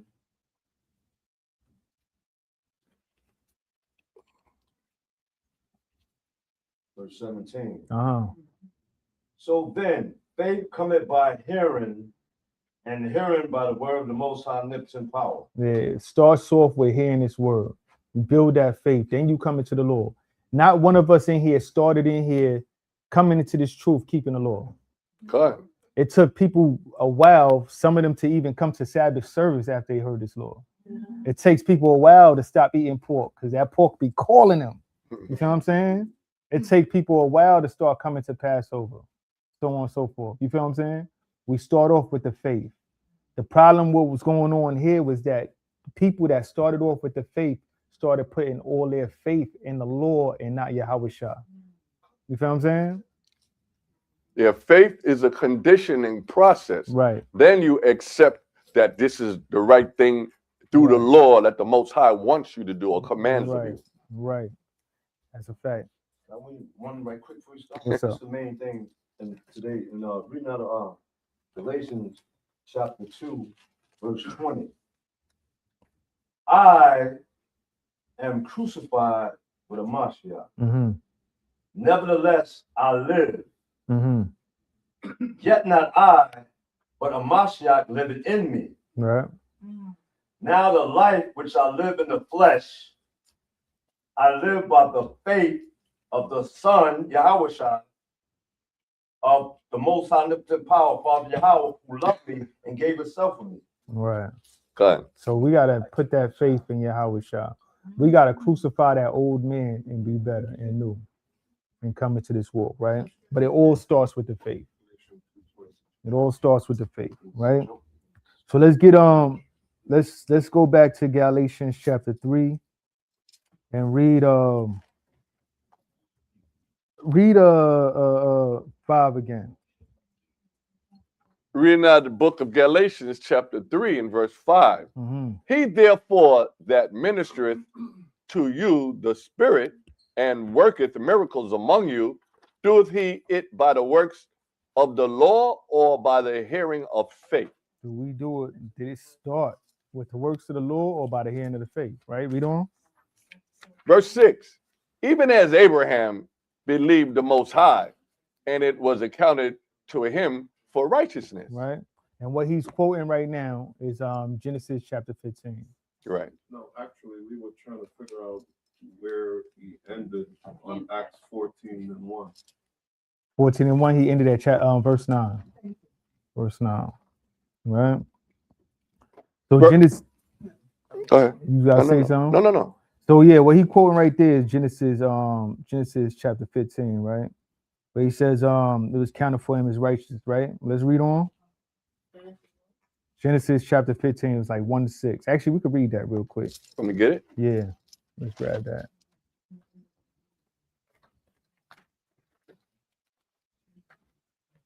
You said 15, right? Come, Yeah, that's after the dream. Right? come. All right. 15, 6. Read out the book of Genesis, chapter 15 and verse 6. We're gonna start at verse 1. Verse 1? Yeah. Okay. Read out the book of Genesis, chapter 15 in verse 1. Mm-hmm. After these things, the word of the Most High came unto Abram in a vision, saying, Fear not, Abram, I am thy shield and thy exceeding great reward. Uh-huh. And Abram said unto the Most High Power, What wilt thou give me, seeing I go childless? Mm-hmm. And the steward of my house is Eleazar of Damascus. Which is a heathen, right? Read on. And Abram said, Behold, to me thou hast given no seed, and lo, one born in my house is mine heir. Uh-huh. And behold, the word of the Most High came unto him, saying, This shall not be thine heir. This shall not be thine heir. These heathens will not be your heirs, right? Read on. But he that shall come forth out of thine own bowels shall be thine heir. We want to keep all this in mind as we keep on reading, because Abraham's going to come up a lot in this chapter, right? Read on. And he brought him forth abroad and said, Look now towards heaven, and tell the stars if thou be able to number them. Uh-huh. And he said unto him, So shall thy seed be. This seed is coming out of his loins. This is literal bloodline heirs. It's not just anybody, not no spiritual seed. This is the bloodline heirs, the 12 tribes of Israel. What's up? Like he's saying it's literal and like not no heathen gonna be his heir. Yeah, no heathen will All be your heirs. seeds is Right. But another Exactly. thing that you read, he didn't say seeds. Mhm. He said seed. Your seed. So that's right. one particular bloodline. bloodline. Right. That's a fact, Underline C, class. No, just kidding. right? Let's read verse 6 also. Verse 6. And he believed in the Most High, Uh-huh. and he counted it to him for righteousness. He believed. He believed what the Most High told him. And because Abraham believed what the Most High told him, he did everything the Most High told him to do. Right? Let's get Genesis chapter 26. Genesis chapter 26, verse 5.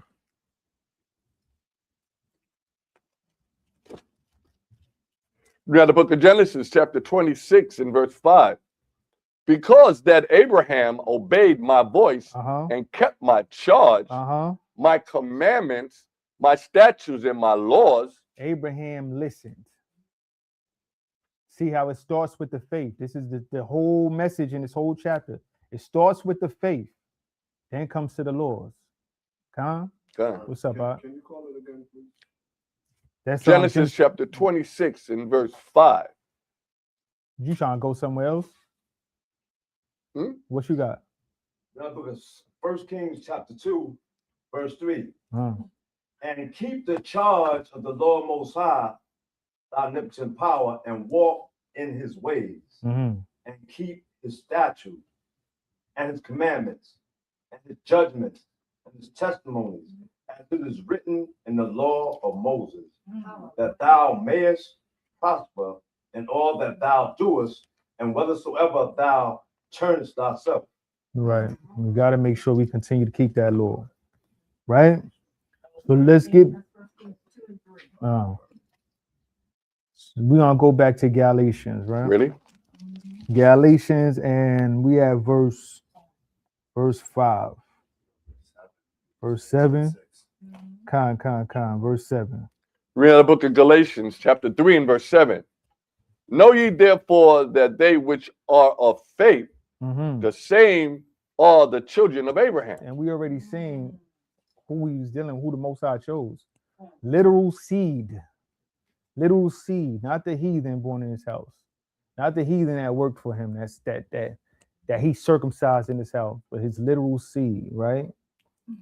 Read on. And the scripture, foreseeing that the Most High would justify the heathen through faith. Yeah, justify the heathen through faith. Now, people get confused. I seen you just looked up, right?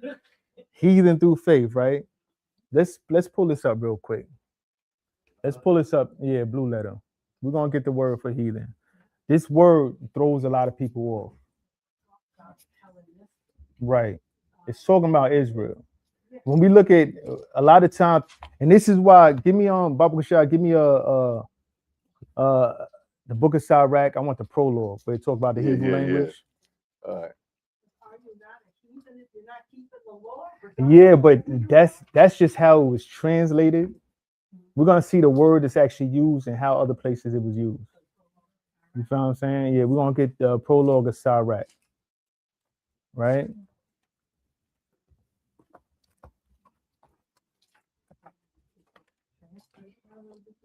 Okay, reading out the book of Chaalaq or Ecclesiasticus, the prologue. Right. For the same things uttered in Hebrew. Start up Which where one? it says, wherefore let us entreat you. Okay.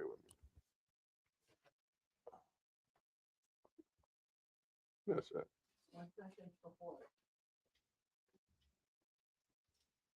Oh, I guess I gotta highlight that. Wherefore, let me entreat you to read it with favor and attention, and to pardon us wherein we may seem to come short of some words, right, which we have labored to interpret. Right. For the same things uttered in Hebrew, Same thing uttered in Hebrew, right? and translated into another tongue, have not the same force in them. And not only these things, but the law itself, right, and the prophets, and the rest of the books, have no small difference when they are spoken in their own language. For in the 8th and 13th year coming, that's good. That's on it. that. That's all you want. Yeah, that's good on that. So we see that very powerfully with the Hebrew. That works for the Greek also. When you translating from the Greek to the English, it's not going to be the same. They don't Don't have carry the that same same power. weight. Because in all honesty, there's 2 Greek words that you use that you see is translated, huh? We're gonna pull up that exact. We're gonna pull up heathen, right? We're gonna pull up heathen. There's 2 Greek words that's translated as heathen. Helen, which is Greek. Most of the time it's translated as Greek. The other one, the main one that's used is ethnos. Ethnos, right? We're gonna see that ethnos is actually used for Israelites also. It only means nation. That's what it means, really. Right? But let's get that. Pull that up. This is ethnos, Strong's G 1484. Ethnos. Mm-hmm. It's a noun and its meaning or usage, outline of biblical usage, a multitude, whether of men or of beasts. Well, go back up. Read where it says translate Strong's the following manner. How where Translate G 1484 in the following manner. Gentiles 93 times. Nation 64 times. Heathen 5 times. People 2 times. Right. Now go there. Yeah, read that. Biblical usage. A multitude. A multitude, right? Whether of men or of beasts. Associated or living together. Right. Company, troop, or swarm. A multitude of individuals. A multitude. Same nature or genus. A multitude of individuals of the same nature or genus. Keep this in mind, right? Read. The human family. A tribe. A tribe. Nation. A nation. People group. People group, right? Read on. In the Old Testament, foreign nations not worshiping the true gods, pagans or Gentiles. All right, so we're gonna get a couple places where this word was actually used for Israelites. People hear that, oh, heathen. If you look at the actual Greek word that's used, that was used for nation all the time, for Israelites and all that, right? Let's grab John chapter 18. John chapter 18, verse 34. And get that over there on the blue letter so they can see that also. John 18:34. Read out the book of John, chapter 18, and verse 34.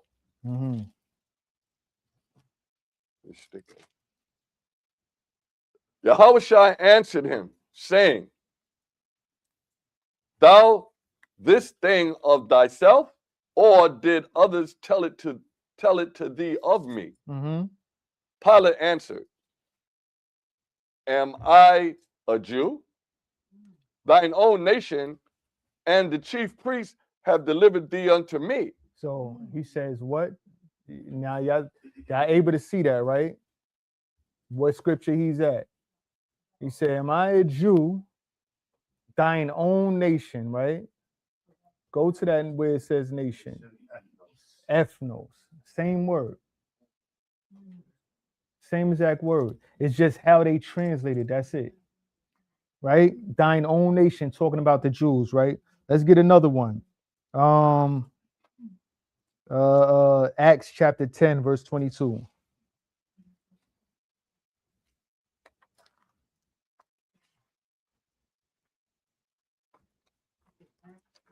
Yeah, Acts chapter 10, verse 22. Actually, not this one. My fault. Let's get Acts 28, 19. Even though we know Cornelius is Israelite, but yeah, right. Yeah. Alaphilos, which I wasn't gonna get into a whole breakdown right now, but that's another class. I'll go into all of the whole Acts 10 in the future, right? But Acts 28 and 19. Read out the book of Acts, chapter 28, and verse 19. Yeah. But when the Jews spake against it, I was constrained to appeal unto Caesar. Not that I had aught to accuse my nation of. Who's speaking? Paul. He said my nation, right? Why was it? What word is used there?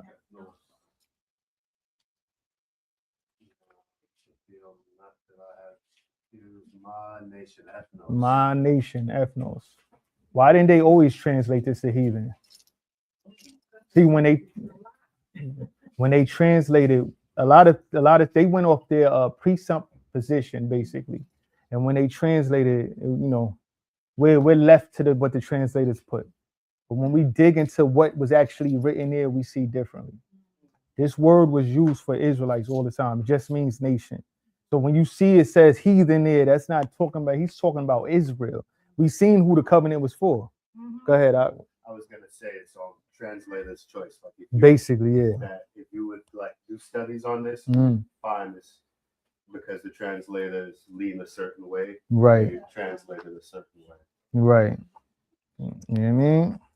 But yeah, so that heathen there, it just means nation, right? Go ahead. Exactly. Because I've seen other camps use the word Gentile and say Euro Gentile. Yeah, I say that. Never heard him say Euro I Gentile. see. Heard them say, Euro Gentile. But I'm like, how you talking about Euro Gentile? This is not who they're talking to. Yeah, nah. That helps to keep that whole lie of we'll all be saved. Right. Everybody. Right. He said he came for the whole world. Right. But remember, even Paul said in his letters, he said, at times you were Gentile minded. Right. So that's the First same Corinthians. And as we keep on going, we just playing this, letting it be known. But as we keep on going, you're gonna see that. Or he can't be talking to anybody but Israel. Give us a Gabar, you had your hand up? Yes. So in verse 8, Galatians 3:8, heathen is ethnos. Yes. That's ethnos. Right? So he's talking about the Israelites that was, remember, Israelites, if you wasn't circumcised the 8th day, what was the punishment for that? What was your judgment for the Most High? Not necessarily death, but being cut off from your people. Cut off from your people. And the Jews took that seriously. Let's get Ezekiel chapter 11, verse 15, I believe I want. Ezekiel 11:15.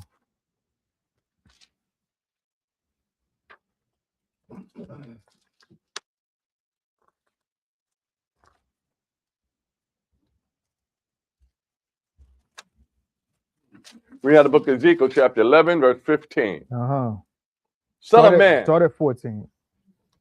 Ezekiel chapter 11, verse 14.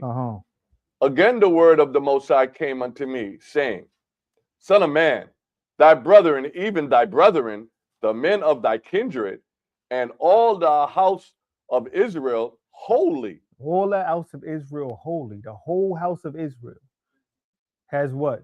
Are they unto whom the inhabitants of Jerusalem have said, Get you far from the Most High.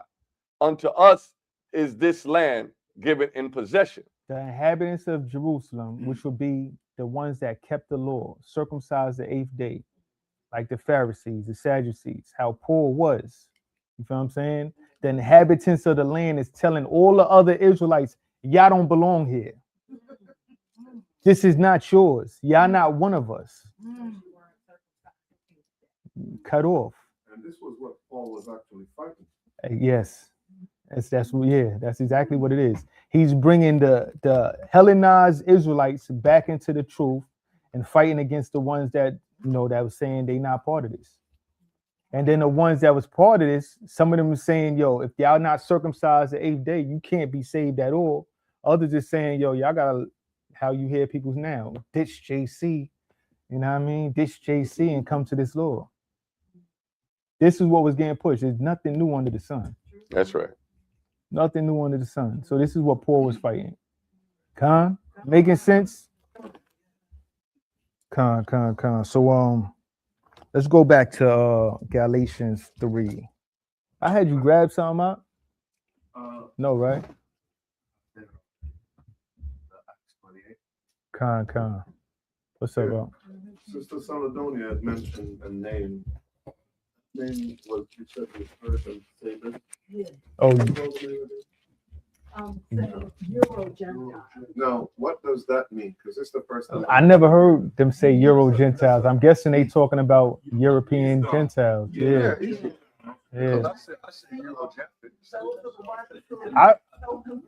I really don't be watching other camps, so. Got you. Yeah. So they call here Euro Gentiles. It's crazy. But yeah, so we're gonna keep on where we was at. Galatians chapter 3. Well, man, 8. Yeah, 3 and 8. 8. Con. Yeah, read 8 again. Read now the book of Galatians, chapter 3 and verse 8. Uh-huh. And the scripture, foreseeing that the Most High would justify the heathen through faith, Uh-huh. preached before the gospel unto Abraham, saying, in thee shall all nations be blessed. And these shall all nations be blessed, right? Now, Don't he say uses saved. this- Huh? Don't say saved. Yeah, all nations shall be blessed. But you know what? When they actually look at what was said there, it was a contingency, right? Let's grab that real quick. That's Genesis. What's that? Genesis 17.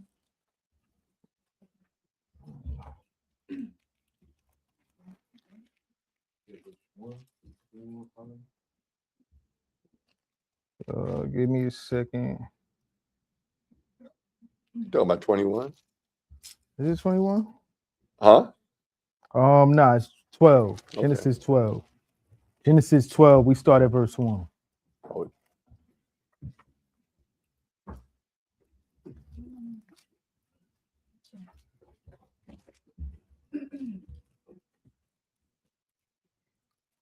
Let me see. Read. Let's get the full real understanding of what this is going into. Read out the book of Genesis, chapter 12 and verse 1. Oh. Now the Most High had said unto Abram, get thee out of thy country and from thy kindred and from thy father's house unto a land that I will show thee. Right. And I will make of thee a great nation, and I will bless thee and make thy name great, and thou shalt be a blessing. And thou shalt be a blessing. We will be a blessing. We're going to be a blessing. Israel will be a blessing to everybody. And this is a fact. We will be. That don't mean they get salvation. We're going to teach them how to serve the Most High. That's how we're That's blessing. it. They getting some of that now. Yeah, They always in their, have. they in their salvation, right? But they always jump to, oh, everybody will be blessed through Abraham. Everybody be blessed, but they forget about these tendencies, these things that has to happen, right? Let's keep on reading. And I will bless them that bless thee. I will bless them that bless thee, and what? And curse him that curses thee. What nation blesses us? None. So they're gonna have to get that curse. You know what's funny is that I was watching an interview with Tucker Carlson and what's his name? That senator from what's that senator? Gosh. Anyway, this senator was quoting this verse saying this is why they. Oh, I seen what you. I know what you're talking about. Yeah. Yeah, this is what he was looking at and saying. This is why we have to bless Israel today. Yeah, that's them in the land. Right. Yeah. What's I up? put this out too, saying everybody saying, you see how when we was growing up, they lived on the outskirts. Mhm. But we know the 400 years wasn't up yet. Mhm. But now they know what time it is. Now they move. They want to receive a blessing. That's all. That's why Yeah. they're around us, all Yeah. around us. But they still cursing us. That's They cursing us to this day, right? So they gotta get that curse. they got to get it.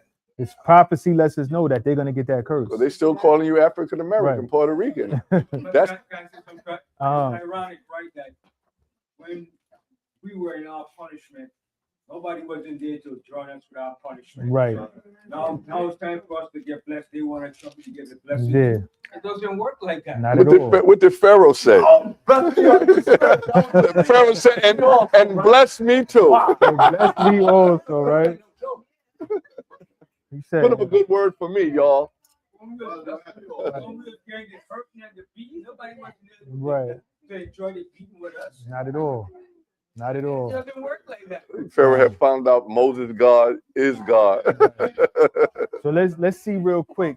Let's Where see we where at? real quick where their blessings come in at. Let's get Isaiah chapter 2. Isaiah chapter 2. We're gonna start at verse 1. Verse 9. Verse 1. Oh. Isaiah chapter 2. And we're gonna start at verse 1. We're gonna see how their blessings gonna come in, when it's gonna come in. Right? Read now the book of Isaiah, chapter 2, and verse 1. The word of Isaiah, the son of Amoz, saw concerning Judah and Jerusalem. And it came to pass in the last days that the mountain of the Most High house shall be established in the top of the mountains, and shall be exalted above the hills, and all nations shall flow unto it. They're going to get to come to us. They're going to flow unto us. Once we are established on top of all other nations, there's not no equality amongst nations. That would never, ever be. There ain't no salvation amongst the heathen with us. Like, that's just madness. You know what I'm saying? We're going to be on top. We're going to be on top, and everybody had to flow to us, right? Read. And many people shall go and say, come ye, let us go up to the mountain of the Most High. And that day, they're going to want to serve the Most High. And they're going to want to serve us. Right? Read. To the house of the power of Jacob. The God of who? The power of who? The power of Jacob. Not everybody. They're going to know in that day who the Most High is dealing with. Right? Read on. And he will teach us of his ways. Right? And we will walk in his paths. For out of Zion shall go. For out of Zion shall go forth the law. That same law that people trying to say Paul said was done away with. That they try to use Galatians 3 to say is done away with. That same law. Out of Zion shall go forth that law. We're going to enforce it, right? We don't? And the word of the Most High from Jerusalem. Right. And he shall judge among the nations and shall rebuke many people. That rebuke, that's not a light thing. That's that pow on a high level. They getting that spanking, that whooping their backs in. You feel what I'm saying? Read on.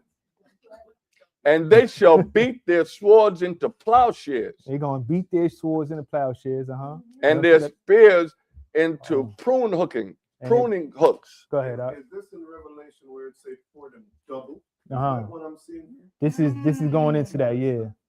But here's the thing, yeah. After a while, like they got their judgment that they got to go through. Every nation got a judgment they got to go through. After that judgment, they will be living good and happy. They're gonna be happy to serve us, but we're gonna have to force them to get that way. And that's Isaiah. Force them to get that way. Isaiah, this you won't get no rain. Right. Oh yeah, that's Zechariah 11, right. Yeah. Right. But that's a lot of people don't realize what it means to be a light to the Gentiles. You hear a lot of people saying that. Be a light to the Gentiles. You gotta be a light to the Gentiles. The Gentiles coming to our light is not a good thing for them right away. You know what I'm saying? No, because we'll grab that real rebellious. quick also. Let's finish this off real quick, and then we're going to jump to that. And he shall judge among the nations and shall rebuke many people. And they shall beat their swords into plowshares and their spears into pruning hooks. Nation shall not lift up sword against nation. Neither shall they learn war anymore. This is how we know that them Jewish people over there can't be the Israelites. They still warring. Right? But read on. O house of Jacob, come ye, and let us walk in the light of the Most High. Let us walk in the light of the Most High. Isaiah chapter 60, real quick. 16? 60. 60. And we're going to start at the top and jump through this, and then get back to Galatians. Right? Okay, where you at? Oh, yeah. Verse 3? Started 1. 3? 1? Started 1, yeah. Read out the book of Isaiah, chapter 60, and verse 1. Arise, shine, for thy light is come, and the glory of the Most High is risen upon thee. Our light being the Most High and Yahweh Shah. Our light is come and gonna save us and in turn make us a light. Let us shine bright, right? That's right.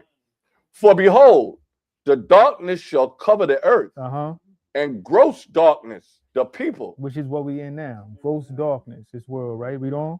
But the Most High shall arise upon thee, and his glory shall be seen upon thee. They're going to see the Most High's glory on us, that light. That's right. We're going to be shining like the Most High shine, right? Read on. And the Gentiles shall come to thy light. And the Gentiles shall come to our light. That's us being a light to the Gentiles. This is when we get saved up out of here.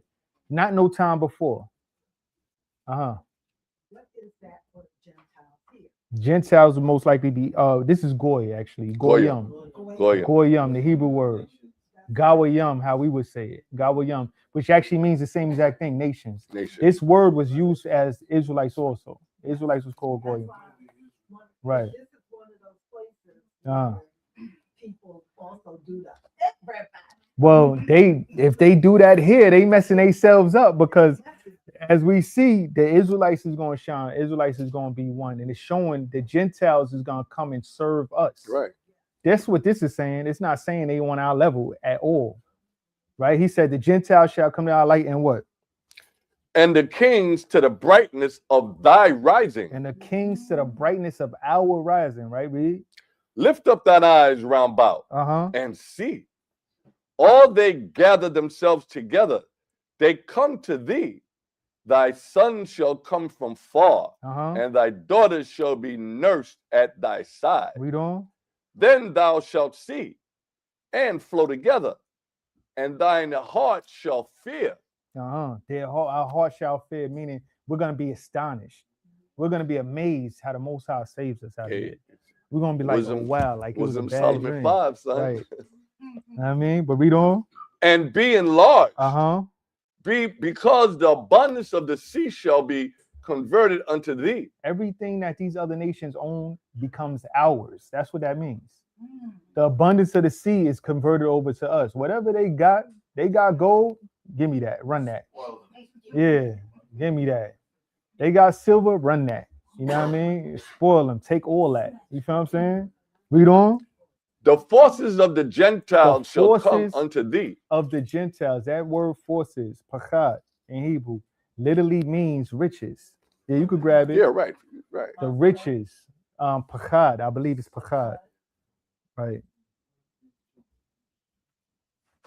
I believe that's pachad there, if I'm not mistaken. Here, we're going to pull it up just to make sure. I don't want to misquote it.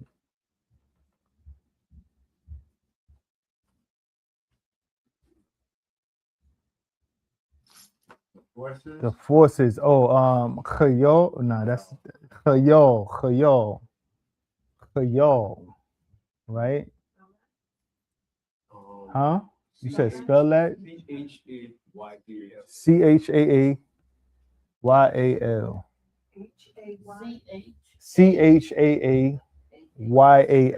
Chayal. Chayal. Yo. Chayal. Yeah, read that. Uh-huh. KJV translation count 223. Army 56 times. Man of valor 37. Host 29. Forces 14. Valiant 13. Strength 12. Riches 11. Wealth 10. Power 9. Substance 8. Might 6. Strong 5. And miscellaneous 33. Right. So that's all that means, that getting taken over. Yeah, we taking all that. All that. Yeah. Army. When you look in the other translations, it lets you know it's the riches. That's what that's supposed to be. Right? The riches. All their wealth is getting transferred to us. Yeah, we taking it back. The Most High said we the taking it gold back. and the What's gold up, and the silver belong to him. Now, if you're his children's, belong to you. Yeah, I want to say something too. Ladies, you ever went to see those costume jewelry and you said you wish it was real gold and stuff? That's where they got it from. But in the kingdom, it's going to be real. Yeah. We getting all that back, right? So let's read verse 5 again. Babu Gashal. Then thou shalt see and flow together, Mm. and thine heart shall fear and be enlarged, because the abundance of the sea shall be converted unto thee. Uh-huh. The forces of the Gentiles shall come unto thee. Uh-huh. The multitude of camels shall cover thee. So we taking their camels, right? Read. The dromedaries of Midian and Ephah, Uh-huh. all they from Sheba shall come. Uh-huh. They shall bring gold and incense, All and their they shall gold, all their incense. Give me that. Right? Read. and they shall show forth the praises of the Most High. Right? Let's jump down real quick. Remember, they did that to who they did that to? The gold and incense. They did that to Yahushua. They did that to Adam. Oh. So that's what's going to happen. So now we see it's gonna change, right? We getting everything back. Let's jump down to 12. Everybody read this though in the future. Isaiah 60, Isaiah 60, Isaiah 61. That is the gospel, right? But let's read verse 12 real quick. Reading out of Isaiah chapter 60, verse 12. Uh-huh. For the nation and kingdom that will not serve thee, The nation and kingdom that chooses not to serve us, feel like they're gonna get away with it. Shall what? shall perish. Shall perish. Uh-huh. Read on. Yea, those nations shall be utterly wasted. That's us being a light to the Gentiles. That's us being a light to the Gentiles. And some of them, lights out. Good. Remember I was saying we went to Esau's school, Uh-huh. and like I said, everything is written by learning, right? Mhm. Now the brother right here, what's up? He told me, he said he told his son, how was your son now? The oldest one? About 10 or 11? Nah, he just turned 9. Just turned 9? Well, still, he told him probably a couple years ago. He said that they play the red flag, you sit down. Mm-hmm. Now, my pastor said that to me back then. He said, your son sit down. He probably would have beat me. Now, I don't know, because I miss many other things. Listen now. They said, I pledge allegiance to a flag of the United States of America, to the republic, which stands one nation under God. It's going to be one nation. Now you got nation. That's what I'm going to say. My man. It's going to be one nation. My man. One nation of Israel. Right? Let's go back to Galatians 3. Let's go back to Galatians 3, right? So let's see where we at. We should be on 9, right? Verse 9, right? Uh-huh. Reading out the book of Galatians, chapter 3, verse 9. So then, they which be of faith are blessed with faithful Abraham. Those that be with faith, these Israelites that be with faith, be blessed as faithful Abraham. Abraham started with the faith and followed everything the Most High said for him to do. That's how we got to be. We got to have that faith. We got to believe that the Most High meant what he said when he's talking about he's going to send a prophet that we got to hear. You feel what I'm saying? That suffering servant that was going to die for us to bring us back to the Most High. We got to believe that, understand that, and follow the Most High's laws. Con? Let's read on. Verse 10. For as many as are of the works of the law are under the curse. Many of the works of the law are under the curse, right? Read. For it is written, cursed is everyone that continueth not in all things which are written in the book of the law to do them. A lot of these Christians, this is one of their favorite spots to go to, and they'll try to say that the law is a curse. This is how they say the law is done away with. I don't even get that one. Yeah, if you follow the law, you will curse. That's the You know what I'm devil. saying? That's of the devil. It doesn't say that. It doesn't say that, right? The funny thing is, right? Let's get Romans chapter 3, verse 19. Romans chapter 3, verse 19. Uh-huh. Yeah, we're gonna keep on reading. They usually try to go from 10 all the way to 13, right? But they don't understand it. Right? Uh-huh. Romans chapter 3, and we're gonna read verse 19. Reading out the book of Romans, chapter 3, verse 19. Now we know that what things soever the law saith, Uh-huh. it saith to them who are under the law. The law says to them that are under the law. You'll hear many Christians say, we are no longer, when Christ died, we are no longer under the curse of the law. We are no longer under the curse of the law. If you, they under the curse? Yeah, where if you're not under the law, first of all, who's under the law? Israel was under the law, so who the curses fall upon? Israel. So that just cuts the Gentiles all the way out of this. Who's he talking to? Obviously, Israel. You feel what I'm saying? It says what? Read that again, Art. Now we know that what things soever the Lord saith, it saith to them who are under the law. Whatever the law saith, it says to them that are under the law, right? Read. That every mouth may be stopped, Uh-huh. and all the world may become guilty before the Most High. All the world being the world of Israel. Shut up. Right? We got to keep this law. You know what I mean? But this law, this shows right here, this is showing who Paul is actually speaking to. He's speaking to Israelites, and he's letting them know that they have to keep that law. You got to keep the law. You feel what I'm saying? But again, the main thing he's talking about is don't put that over the faith of Yahushua, if that makes sense. Yeah, let me read You know what 20. I mean? Keep on. Therefore, by the deeds of the law, there shall no flesh be justified in his sight. For by the law is knowledge of Right. sin. Right, which we read that earlier. Right. Let's grab Deuteronomy real quick. We're gonna get Deuteronomy chapter 27, verse 26.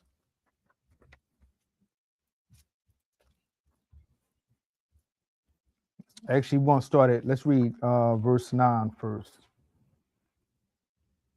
Deuteronomy what, 25? 27. 27. And we're gonna read verse 9 real quick. Read the book of Deuteronomy, chapter 27, verse 9. Mhm. And Moses and the priests, the Levites, spake unto all Israel, saying, take heed and hearken, O Israel. So who he's speaking to? Israel, right? Read. This day thou art become the people of the Most High thy power. And this day become the people of thy power, right? Jump down to 26. Verse 26. Verse 20, Deuteronomy chapter 27, verse 26. Cursed be he that confirmeth not all the words of this law to do them. Cursed be he that confirms not all the words of this law to do them, right? The law itself is not a curse, of course. This is going into the judgments. That's what it's talking about, right? The judgments, right? For the curse. So let's go back to Galatians chapter 3 and read 10 again. Wait, I was going to finish it. And all the people shall say, amen. All right. All right. Come. So yeah, go back to Galatians chapter 3 and we're going to read verse 10 again. Read out the book of Galatians chapter 3 and verse 10. For as many as are of the works of the law are under the curse, for it is written, cursed is everyone that continueth not in all things which are written in the book of the law to do them. So he's going into the judgments, right? Those that didn't keep the law will be cursed. First, you got the getting put to death. Then we got the actual curses that was given to us by the Most High, Deuteronomy 28, so on and so forth. These are the curses of the law, right? He said, cursed be those, everyone that continues not in all the things that are written in the book of the law to do them. Showing again, he's dealing with the law. The law is for who? Israel, right? So who he's talking to? Israel, right? Read on. Verse 11. But that no man is justified by the law in the sight of the Most High, it is evident, for the just shall live by faith. The just shall live by faith. Is he saying the law is done away with? Nah. Not at all, right? The just shall live by faith. We have faith that everything the Most High told us is real. That everything the Most High told us he wants us to do, and we're going to actually keep that, right? Let's get 1 Timothy chapter 1. Chapter 1, verse 8. And everybody know who wrote the letter to Timothy, right? Paul, right. Same person. 1 Timothy chapter 1, verse 8. Read out the book of 1 Timothy chapter 1 and verse 8. But we know that the law is good. We know that the law is good, right, Reed?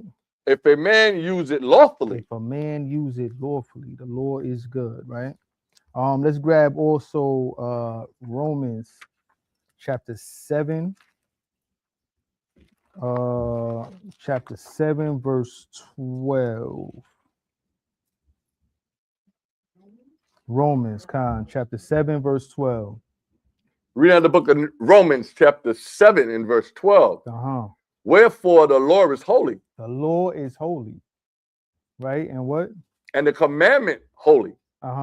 And just. And good. Again, Paul's writing. So how is the law a curse? Is that the precept to Galatians 4 and 4?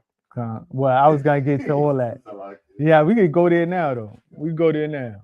In all honesty, you pull it and read it. Says but Galatians chapter 4 verse 4 Uh-huh. says, but when the fullness of the time was come, God sent forth his son, made of a woman, made under the law, to redeem them that were under the law. To redeem them that were under the law. Again, showing who Paul is talking to. Who was under the law? We just seen who that was, Israel. And that So- it's a it says Right. that we might receive the adoption of sin. So it's not just Paul, it's also the audience he's writing. Right. So that adoption is for who? We read Romans 9, everybody see that. You get read 6 also. 6 Mhm. piece to it. And because ye are sons, God had sent forth the spirit of his son into your hearts, crying, Mhm. Abba, Father. Right? Let me read this real quick. Count. This is Hebrews 11:1. You can write it down. Now, faith is the substance of things hoped for, the evidence of things not seen. Uh-huh. For by it the elders obtained a good report. Through faith we understand that the worlds were framed by the word of the Most High, so that things which are seen were not made of things which do appear. Right. I'll leave it there. Call the Lord, yeah, right? Faith is a substance. Read that again, from the top. Hebrews chapter 11, verse 1. Now, faith is the substance of things hoped for, Uh-huh. the evidence of things not seen. Right? For by it the elders obtained a good report. Through faith we understand that the worlds were framed by the word of the Most High, Uh-huh. so that things which are seen were not made of things which do appear. That's good, right? All praises. So let's grab. Oh. More like a statement, or I don't even know how to put it. It's like, let me try and put it this way. It's like the faith that you're supposed to have is like, say you're sitting on a chair and you know that the chair is behind you and you're sitting down. Mm-hmm. You don't have to look to see if you're going to sit on the chair. You just know that the chair is there and you're going to sit. Right. That's that kind of a faith, knowing that it's there. Mm-hmm. You get what I'm saying? Yeah, the thing unseen. You don't see it. I don't know You know what I if it mean? makes But sense. Well, yeah, well, yeah, I see what you're saying. well, we hoping the faith that we have sitting here and all over the world, with the faith we have, is that Yahweh's kingdom is coming. Mhm. That's the faith. That's the thing that we don't see yet. Right. We only get a glimpse of it through the scriptures. Con, Revelation 4. That's that con, glimpse. con. So All let's go praises. back. Let's go back to Galatians chapter 3. We're gonna read 10 again. Okay. And read down. Reading out the book of Galatians, chapter 3 and verse 10. Mm-hmm. For as many as are of the works of the law are under the curse. Uh-huh. For it is written, curses everyone that continues not in all things which are written in the book of the law to do them. Uh-huh. But that no man is justified by the law in the sight of the Most High. It is evident, for the just shall live by faith. Uh-huh. So now he's getting into the works of the law, right? Now, what was the works of the law that they was having an issue with at the time? Let's grab real quick Hebrews chapter 9. Hebrews chapter 9, we're gonna start at verse 6. We had the circumcision that was the issue, right? Another issue, another major issue is what we touched on this last week also. Sacrifice. Sabbath days, you had to have a sacrifice. Holy days, you're supposed to have a sacrifice. Along with the circumcision, you have a child sacrifice, right? You can't do that in other countries, can you? You have to be in the temple, right? This is another thing. That's why we needed Yahweh's sacrifice to bring us closer to the Most High, right? So let's get that Hebrews chapter 9, and we're gonna start at verse 6. Reading out the book of Hebrews, chapter 9, verse 6. Uh-huh. Now, when these things were thus ordained, the priest went always into the first tabernacle, accomplishing the service of the Most High. Right. So they went in that first tabernacle to give up sacrifices, make up how you say appeasing the Most High, right? Read on. Verse 7, but into the second went the high priest alone, once every year. For the Day of Atonement, right? Read on. Now, not without blood, Uh-huh. which he offered for himself and for the errors of the people. Right, because this was supposed to atone for our sins. Atone for us to bring us closer to the Most High, right? Read on. The Holy Spirit that signifying that the way into the holiness of all was not yet made manifest, while as the first tabernacle was yet standing, which was a figure for the time then present, in which were offered both gifts and sacrifices that could not make him that did the service perfect as pertaining to the conscience. Right. So these sacrifices wasn't making the priest himself perfect. It wasn't making us perfect because we kept on sinning. Right? Read on. Verse 10, which stood only in meats and drinks and diverse washings and carnal ordinances imposed on them until the time of the Reformation. Right. But To Hamashiach, the time of the Reformation coming into that New Testament, right? that new covenant, right? Read on. But Hamashiach, being come and high priest of good things to come, by a greater and more perfect tabernacle, not made with hands, right? That is to say, not of this building, neither by the blood of goats and calves, but by his own blood, he entered in once. By his own blood entered in once, and what? In once into the holy place, having ordained eternal redemption for us. Bringing us back to the Most High. That redemption, right? Read on. For if the blood of bulls and of goats and the ashes of an heifer sprinkling the unclean sanctifieth to purifying of the flesh. If the blood of bulls and goats, because the Most High said he gave us the blood on the altar for what? The remission of sins, right? So if the blood of bulls and goats is doing that, right? What?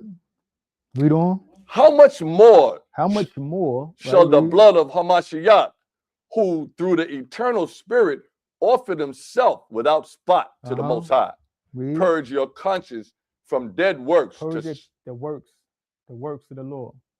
Dead works, right? Because people was sacrificing and, still sinning. We was still off. Now you got these people, you had certain stuff that sacrifices wasn't for. Idolatry, for one. You ain't have no sacrifice for idolatry. There was no sacrifice for adultery, no sacrifice for fornication, no sacrifice for not being circumcised the 8th day, no sacrifice for breaking the Sabbath days. Read on. Purge your conscience from dead works to serve the living power. To serve the living Most High, right? Read. And for this cause, he is the mediator of the New Testament. For this cause, he's the mediator. Yahweh Shah is the mediator of the New Testament, right? Read. That by means of death, for the redemption of the transgressions that were under the first testament, they which are called might receive the promise of eternal inheritance. I see that, right? His death for those that was under the first testament, the first covenant, which everybody know who that was. We all here know who that is. We already went through it over and over again. Israel. Yahweh Shah's death was for Israel. You want to say something? Yeah, literally. Right. His death is for those under the first testament. Right. They don't want to say the first covenant. Yeah, testament and covenant. When y'all actually look at the Greek word that's used, it's the exact same thing, testament and covenant. Same exact word. Inheritance is talking only for God's people. Only for his people, Israel. But you go back up, talk about promise. It was only promise to one people. Only promise. So we all boils down to one people. Everywhere we go, it all boils down to the one people. This is not for everybody, right? Let me read 16. 16, finish it off. Verse 16. For where a testament is, there must also of necessity be the death of the testator. Right. It must of a necessity be the death of the testator, right? Let's get what I want. Let's grab Acts chapter 13 verse 39. Acts chapter 13 verse 39. We had the book of Acts chapter 13 and verse 39. And by him all that believe are justified from all things, Right. from which ye could not be justified by the law of Moses. That's what Yahweh Shah blood did for us. He brought us back. He's letting these people in Galatia understand that they need Yahweh Shah. Like, stop putting all your faith in the Lord. Stop listening to these brothers that's coming out of Jerusalem telling y'all these things. Y'all need Yahweh Shah. You can't brush them off. You feel what I'm saying? Let's go back to Galatians though. And where was that? 13, No, let me see. 12. Read verse 12. 11. We finished it. Con. So read No, we're verse doing 12 right now. Reading out the book of Galatians chapter 3 and verse 12. Mhm. And the law is not of faith, but the man that doeth them shall live in them. The man that do these things shall live in them. He's quoting Leviticus chapter 18, which we could grab real quick. He's quoting it, but he's not quoting it all the way, right? He said the law, you could grab Leviticus 18:5, but it says, and the law is not of faith, but the man that doeth them shall live in them. Let's see exactly how it's actually put. Because every aspect of the law was part of it when he's saying the law, but it's talking about a specific thing. 18 and what? 18 verse 5. Leviticus. Reading out the book of Leviticus chapter 18 and verse 5. Ye shall therefore keep my statutes. Shall keep my statutes and what? And my judgments. And my judgments. What's the judgments? Everybody Which? Keep this in mind. What's the judgments? Punishments. The punishments. The punishments. If you break these laws, you will be punished.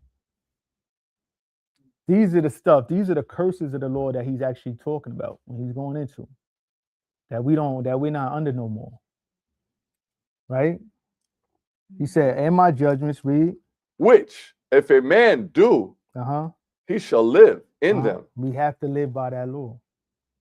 I am the Most High. Right. And we had judgments, but when Yahweh Shah died, we was freed from those judgments. We was freed from the curses of the law. We was able to come back to him. Is this making sense to everybody? Come. We was freed from the judgments, which is the curses that he's talking about. The law itself was not a curse. The law is righteous and holy, but there was curses in the law, judgments in the law that was part of the law that we had to follow. But now Yahweh Shah died, it gave us grace. Now we got grace to get right, but that's not a license to sin. Keep that in mind, because the Most High will judge us. The judgments is still there. We just not judging each other no more. Right. The Most High will be the judge. You feel what I'm saying? But yeah, let's go back to Galatians chapter 3. Reading the book of Galatians chapter 3, verse 13. Uh-huh. hath redeemed us from the curse of the law, Uh-huh. being made a curse for us. Uh-huh. For it is written, cursed is everyone that hangeth on a tree. Yahweh Shah redeemed us from the curse of the law, right? Being made a curse for us, right? Let's grab Luke real quick also. Let's get Luke chapter 1.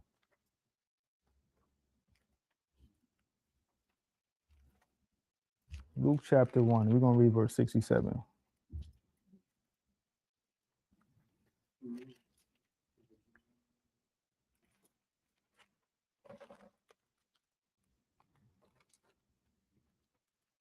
Read out the book of Luke, chapter 1, verse 67. Uh-huh. And his father, Zacharias, was filled with the Holy Spirit. Right. And prophesied, saying. So Zacharias being a father of John the Baptist, right? Yeah. Read on. Blessed be the power of Israel, the Most High power of Israel, for he hath visited. Blessed be the Most High power of Israel, the God of Israel, right? Read. For he hath visited and redeemed his people. Visited and redeemed his people. That's who the Most High redeemed. Visited and redeemed his people, right? Read. And he hath raised up an horn of salvation for us in the house of his servant David. He raised up a horn of salvation for us, not everybody. Horn of salvation for us in the house of his servant David, right? Read. Could I say something also? Zacharias, he was a Levite. He was a And Levite. he talk about house of David, which Come. is Judah, Come. Right? as he spake by the mouth of his holy prophets, which have been since the world began, Uh-huh. that we should be saved from our enemies. So we being redeemed and saved from our enemies. If we being saved from our enemies, how is our enemies going to be saved? Like, how does that work? How is salvation for everybody when it's showing that we're being saved from our enemies? How does our enemies get salvation? It don't make sense at all. This obviously can't be for everybody. These Galatians that he's talking to is not just anybody. These is Israelites. It's right, but when we be out in camp too, sometimes people saying salvation for everybody. Yeah, that's saying that too. because they're not understanding the words that's used, right? And they're not going deep into this, right? But he said, raise up a horn of salvation for us, right? In the house of his servant David, Read. as he spake by the mouth of his holy prophets, which have been since the world began, that we should be saved from our enemies and from the hand of all that hate us. And from the hand of all that hate us, right? Right. Read on. To perform the mercy promised to our fathers and to remember his holy covenant. Right. Remember his holy covenant, that his seed, we read that earlier, that his seed, you feel what I'm saying? He's going to show mercy to his seed. Choose his seed. His seed is the heir. Right. And the best part about this is whenever we pray, we can always go back to see what it says and to remember. When you ask the Most High, remember, he loves that. He loves when you tell him, remember what you said. He loves that. Can't put the Most High on the spot. God. Right? But you, go ahead.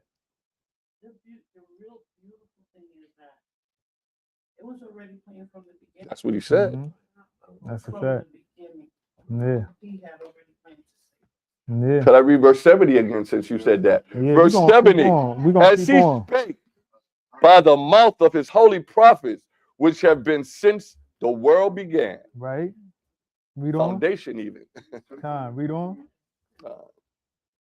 The oath which he sware to our father Abraham, that he would grant unto us, that we being delivered out of the hand of our enemies might serve him without fear. We might be able to serve the Most High without fear. Right?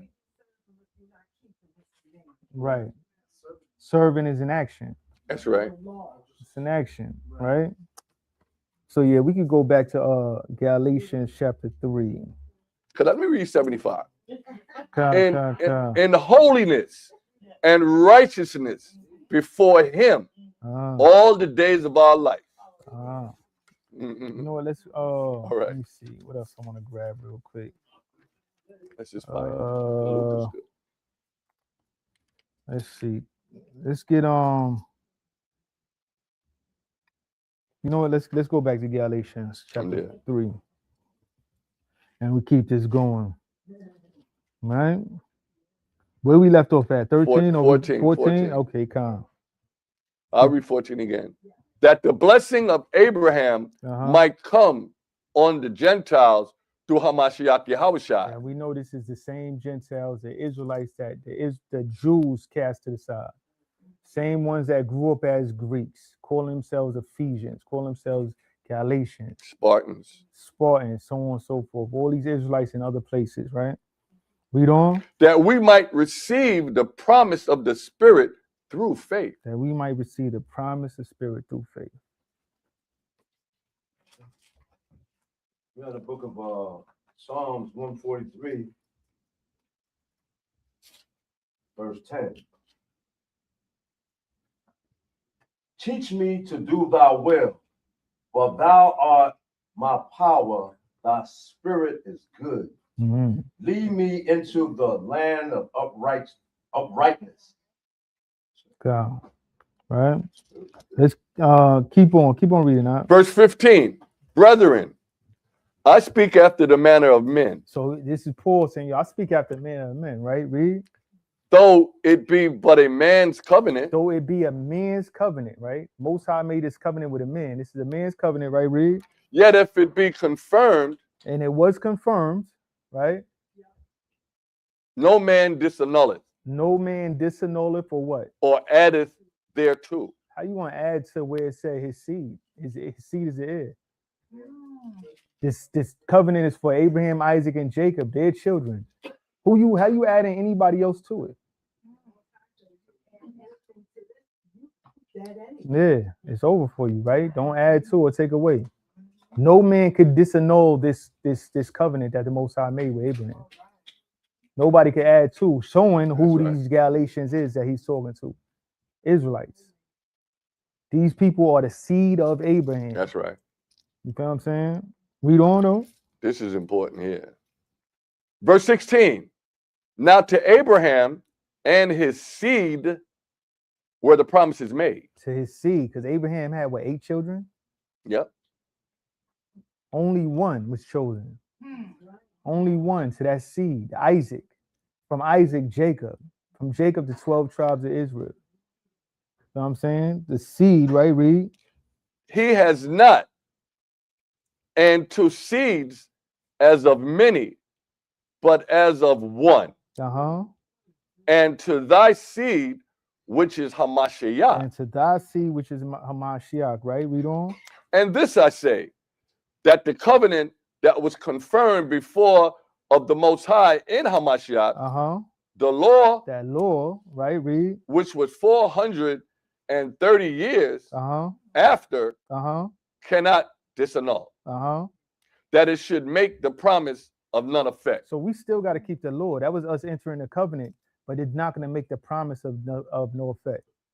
So he's saying that the Most High made that promise before we got the law. Right. So Law came 430 years later. us not keeping the law has no effect on that promise. Right. The Most High's promise was made. Right. Exactly. Still in effect. Exactly. That's where we putting our faith in the Most High, Right. putting our faith in Yahweh Shah, not on the letter of the law. You know what I'm saying? But that again, we still got to keep that law. The good, Right? That was the us good entering the husband, covenant. the good husband that never dies. Right. The death to depart. Come. What it's also saying too, it says it, and the law which was 430 years after, showing you Right. that 430 years goes back to when the Most High made the promise With Abraham. Right. Abraham, right. When it comes to- Right. Right. showing you Absolutely. it was not 430 years In slavery. Right. Right. That's Right. when Right. he made the promise with Abraham from that day to the day that we came out with the Exodus is the 430 years Right. all together. Come. That's what he's showing us right here. Come. Verse 18 is talking. Yeah. That's on the point. All right. So yeah, let's keep on going. For if the inheritance be of the law, Uh-huh. it is no more of promise. Right. But Yahweh gave it to Abraham by We promise. gave it to him by promise. Everything started with Abraham. Right. Count. Right. Everything went into the clock started when the Most High made that promise with Abraham. That's right. Right. Everything started with that, right? We know that Most High chose Abraham. Right. Most High chose Abraham. Abraham listened. Then Abraham got the covenant for circumcision, right? Mhm. So this is how it goes. It's the spirit of faith, right? Let's keep on going on. Wherefore then serveth the law? Uh-huh. So It how would- you want to serve the law? Again, these people putting the law over Yahweh Shah, right? How you going to serve the law, right? Read. It was added because of transgressions, Uh-huh.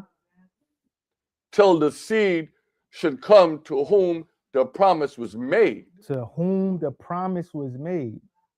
To Abraham, right? Yeah. Yeah, there you go. Right? Read. And it was ordained by angels in the hand of a mediator. Right? Now, mediator is not a mediator of one, but Yahweh is one. Right? Is the Lord then against the promise of Yahweh? Yahweh Is it? forbid. Yahweh forbid. Meaning, yeah, don't get rid of that law. That's what you get. Yeah, the law is not going against the promise at all. You feel what I'm saying? Read on. For if there had been a law given which could have given life, verily righteousness should have been by the law. Yeah, because we wasn't keeping the law. It's not against the law itself. Right. It was against us. We kept breaking the law. Right. We was the ones that was breaking the Sabbath, being all type of wicked. You feel what I'm saying? So read on. But the scripture has concluded all under sin. Most High, the scriptures show that we all was under sin. Right? Read. That the promise by faith of Hamashiach Yahushai might be given to them that believe. Right. So we start hearing of the faith, right? And come to the Most High. What you gonna say? 2 Corinthians chapter 5, verse 7. For we walk by faith, not by sight. Mm-hmm. We walk by faith, not by sight. Right? That's good. All right, so That let's goes keep back on to reading. 11 and 1 Hebrews. Let's keep on reading in Galatians. Verse 23. But before faith came, we were kept under the law, Uh-huh. shut up unto the faith which should afterwards be revealed. He said, but before faith came, we were kept under the law. Again, who was under the law? Let's grab on real quick Psalms chapter 78, verse 5. Psalms chapter 78, verse 5. All right. Before faith came, we was kept under the law. Reading out the book of Psalms, chapter 78, verse 5. Uh-huh. For he established a testimony in Jacob Uh-huh. and appointed a law in Israel, Pointed the law in Israel, right? Read. which he commanded our fathers that they should make them known to their children. Right. We're supposed to teach our children these laws. We were kept under the law. Again, showing that this cannot be anybody other than Israel that he's talking to. Knowing that he's talking to Israel, and we know that the law is an everlasting thing, we have to keep the law. His main purpose is showing them the faith of Yahushua. This is what he's trying to beat in their heads. It's what he's trying to beat in their heads constantly. The faith of Yahushua. We need him. Right? Let's read on. That the generation Let's go back what you call it? Galatians, come. Right? Galatians, read on verse 23 again, Baruch. but before faith came, Mhm. we were kept under the law, shut up unto the faith Uh-huh. which should have afterwards be revealed. Right? Wherefore the law was our schoolmaster Uh-huh. to bring us unto Hamashiach, Uh-huh. that we might be justified by faith. And again, if the law is our schoolmaster, this can't be the Gentiles, because the Gentiles knew nothing about the law. In other words, it was the foundation. It was a foundation. It was a foundation for the Israelites. Right? Let's keep on reading. Verse 25. But after that faith is come, we are no longer under the schoolmaster. Uh-huh. For ye are all the children of power by faith in Hamashiach Yahushua. And this is going into the sacrifices, right? We are no longer under that. Give me a quick second. Let me grab this. We want to grab what is it I want? 1 Corinthians chapter 1. 1 Corinthians chapter 1 and verse 13, right? Yeah, I keep this in mind.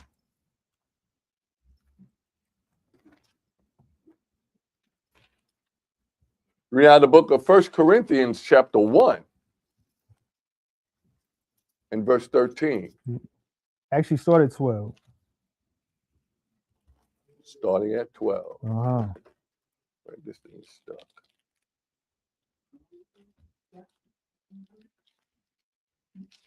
Oh, pages. Okay.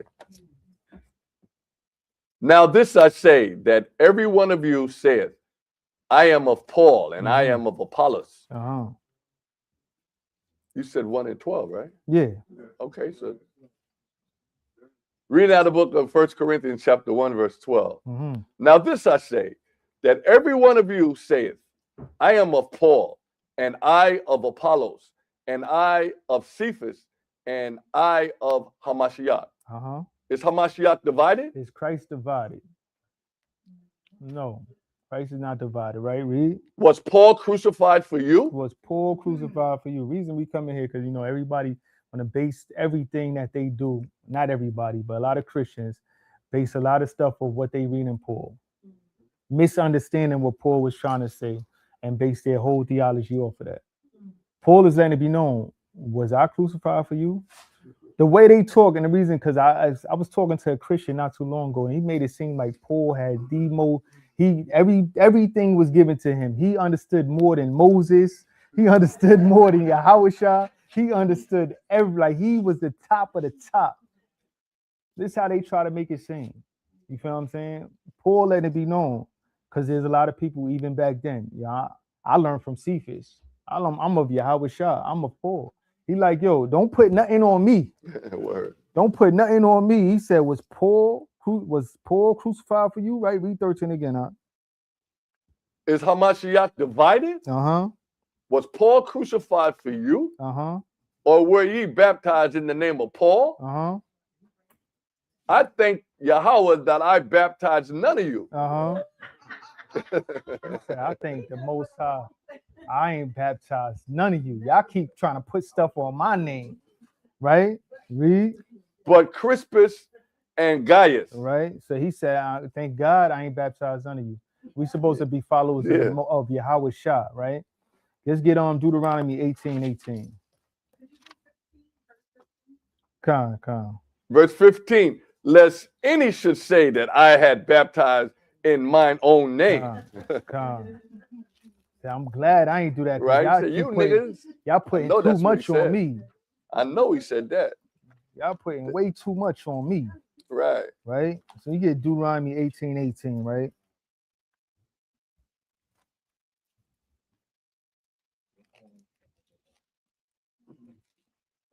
Deuteronomy chapter 18, verse 18. Read out the book of Deuteronomy chapter 18, verse 18. I will raise them up a prophet from among their brethren. And Most High speaking, of course.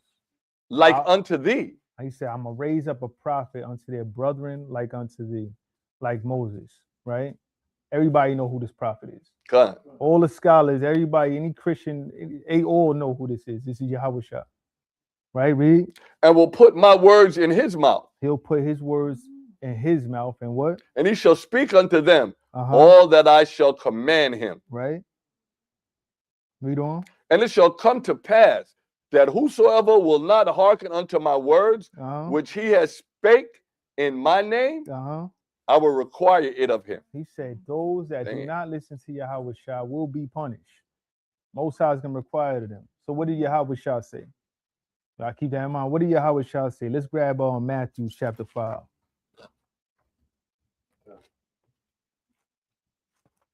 Matthew chapter 5, and we'll start at verse 17. Not 17. I knew you was going there. That's the one. Read out the book of Matthew, chapter 5, verse 17. Think not that I am come to destroy the law. He said, don't even put that in your mind. Don't even have that in your mind. Think not that he came to destroy the law, right?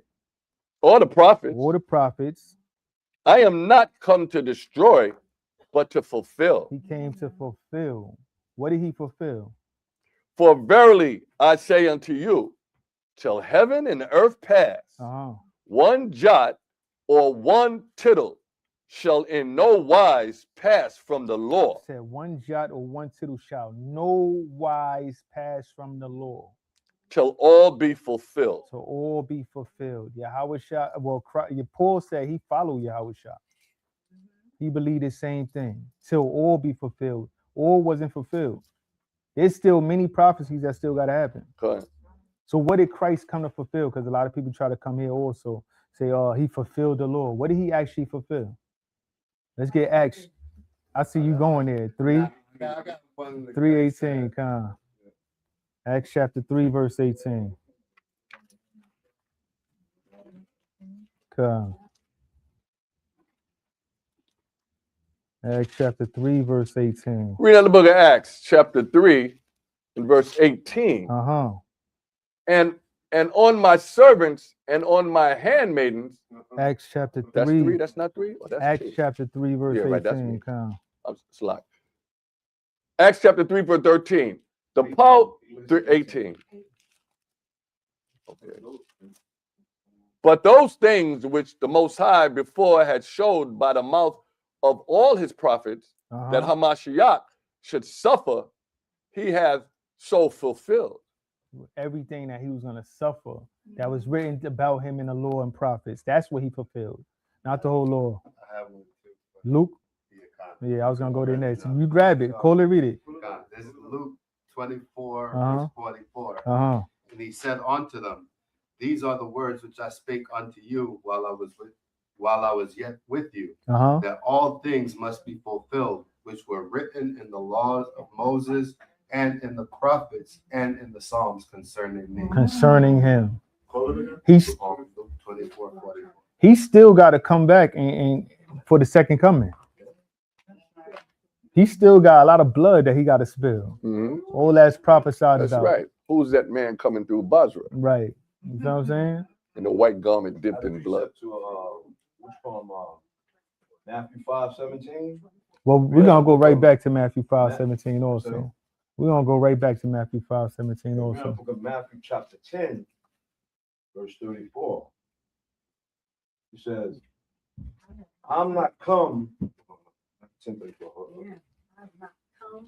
Matthew 10:34. Yeah, it says, think not that I am Come come bring peace. to send peace Peace on to earth. Uh-huh. I, Yahushua, come not to send peace, but a sword. He came not to send peace but a sword. That's right. Right? It's going to be issues when he come back. So let's get Matthew 5. We're going to read 17 again. All right. 17 to 20.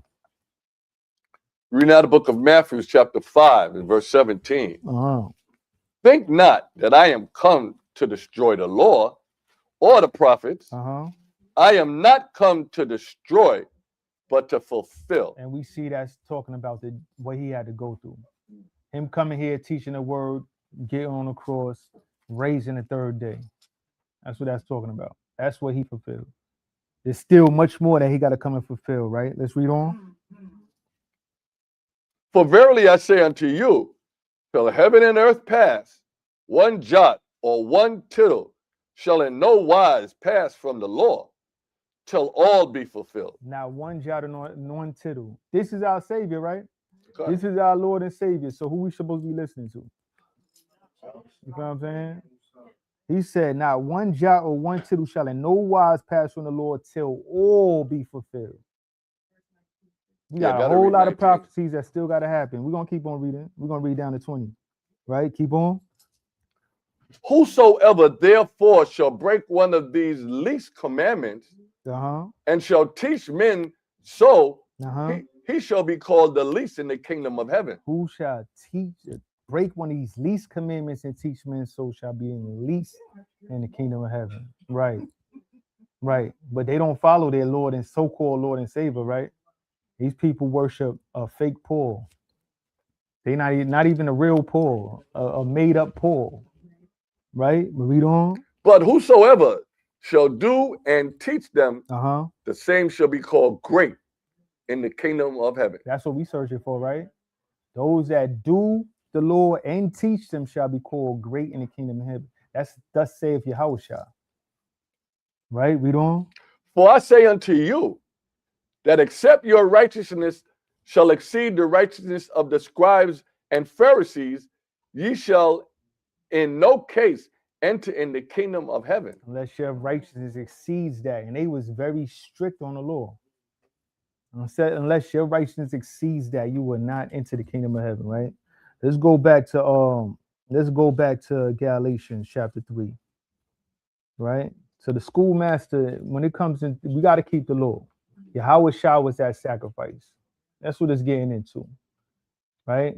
We had the sacrifice in the temple until Yahushua died. We still was sacrificing, but for that atonement, that real atonement to get us back to the Most High. Right? But let's keep on. We at Galatians chapter 3, verse 26. Read the book of Galatians chapter 3 and verse 26. Mm-hmm. For ye are all the children of Yahweh by faith in Hamashiach Yahushua. We use all the children of Yahweh by the faith of the Mashiach Yahushua. Talking about who is the children of Most High, who is chosen to be his children. Of course, we already understand this, right? Matthew chapter 1:21. What's up, Bob? What you got? What you got? Yeah, read that book of 1 Kings chapter 9. verse Matthew 6. 1:21, Bible show. But if ye at all turn from following me, Mm-hmm. ye all your children, and will not keep my commandments and my statutes, which I, the Most High, have set before you, but go and serve other powers and worship them. Come. We gotta keep his commandments. Keep read that for me out. Matthew chapter 1, verse 21. And she shall bring forth a son, and thou shalt call his name Yahushua, for he shall save his people from their sins. We see who Yahushua came for. He came for his people. Let's get Acts chapter 13. Let's get 13 verse 23.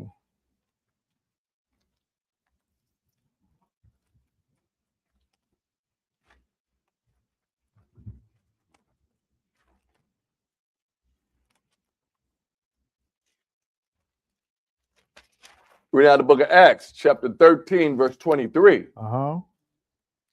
Of this man's seed shall Yahweh. Everybody know who's speaking here? This is Paul right here. Same person that wrote Galatians, right? He said, of this man's seed hath the Most High, according to promise, right? Read. Raised unto Israel a savior. Raised unto Israel a savior, not everybody. Yahushua. Right, read. When John had first preached before his coming the baptism of repentance to all the people of Israel. To all the people of Israel. John only taught to Israel, right? Read. And as John fulfilled his course, he said, whom think ye that I am? I am not he. Right. But behold, there cometh one after me, whose shoes of his feet I am not worthy to loose. Right.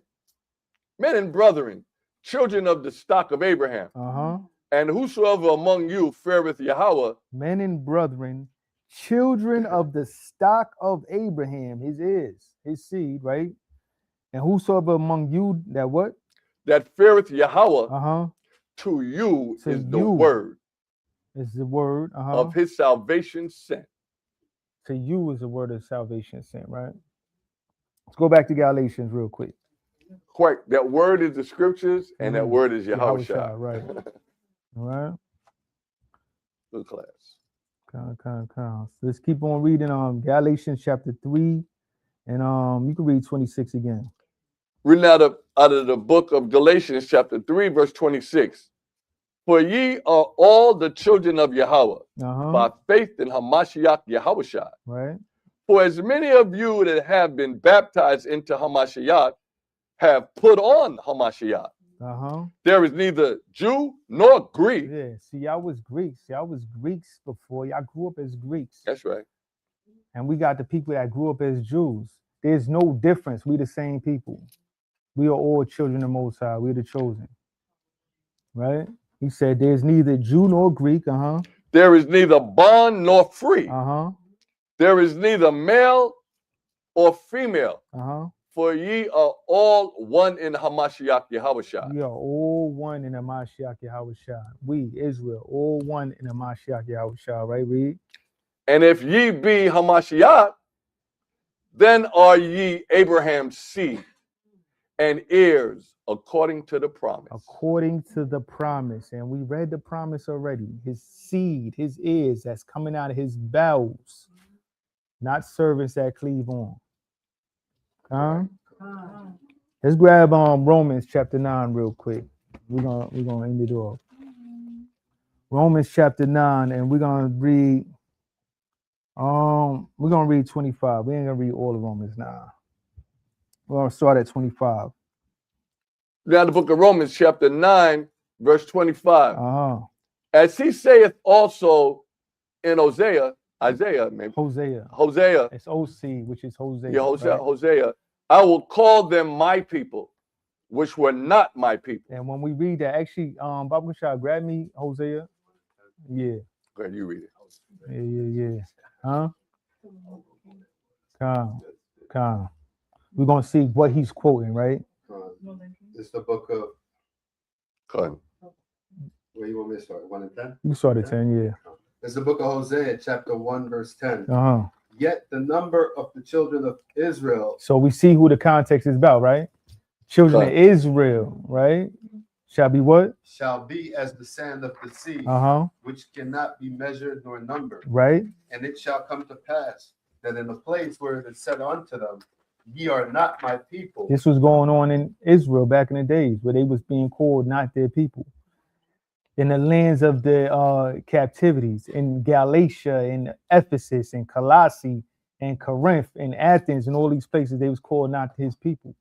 Over here, we were called not his people, right? But read. There it shall be said unto them, Ye are the sons of the living God. We are coming into our heritage now. Read the next verse. Come.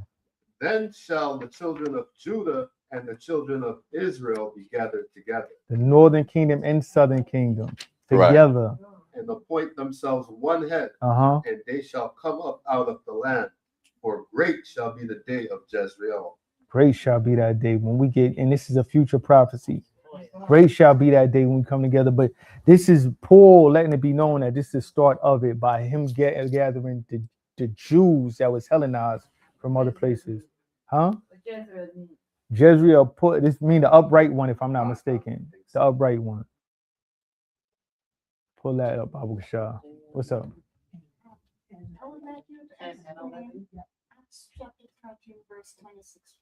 Acts chapter 13, verse 26. Con. We'll get that.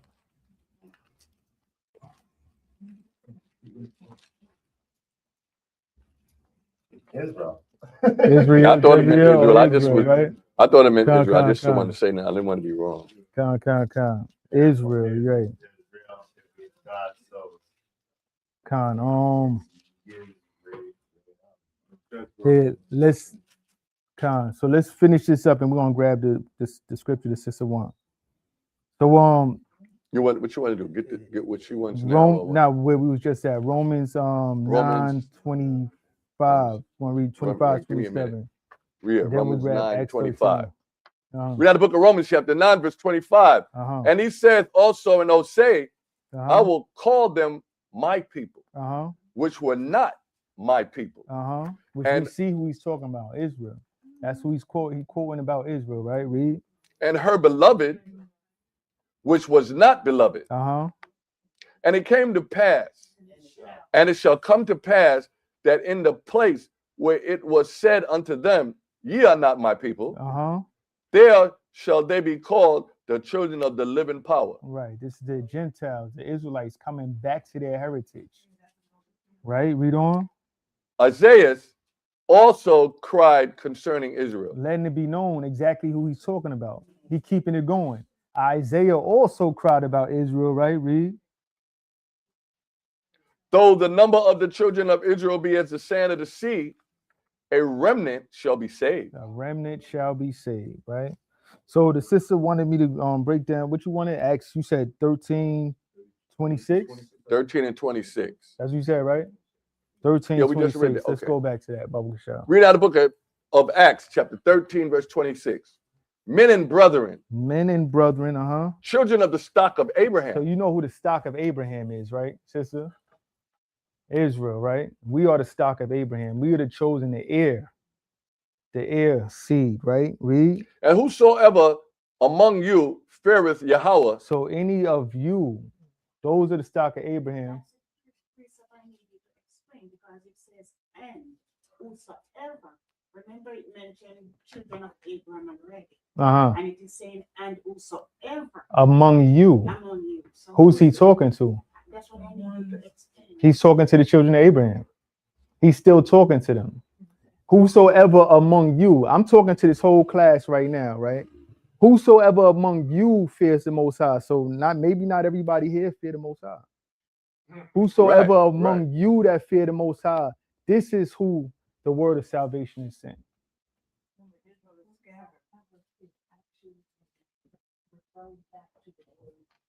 Right. Whosoever among you, the children of the stock of Abraham. That's who he's talking to right now.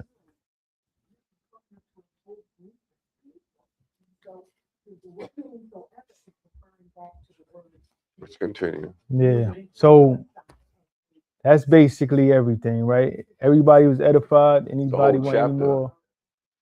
Yeah. Keep it in context, right? That's the whole point of this. Keep it in context. We want to, in context, how we get the context, who, what, when, where, why. and how. You got the literal context, and you got what was the other one? The scenery. What was it? Let me pull it Scenic. back up again. Context. You got the verbal context and the situational context, right? Verbal context, the words, phrases, or sentences that come before and after a specific passage, determining its true meaning. Situational context, the time, location, culture, and conditions surrounding an event or behavior. And that's why we went into everything that we went to in the beginning of the class Fine. to see what led up to these, where Paul was going, where these Israelites were scattered to. Any more questions? You good? And with that, we give all praises to the Most High. Okay. The water Yahweh.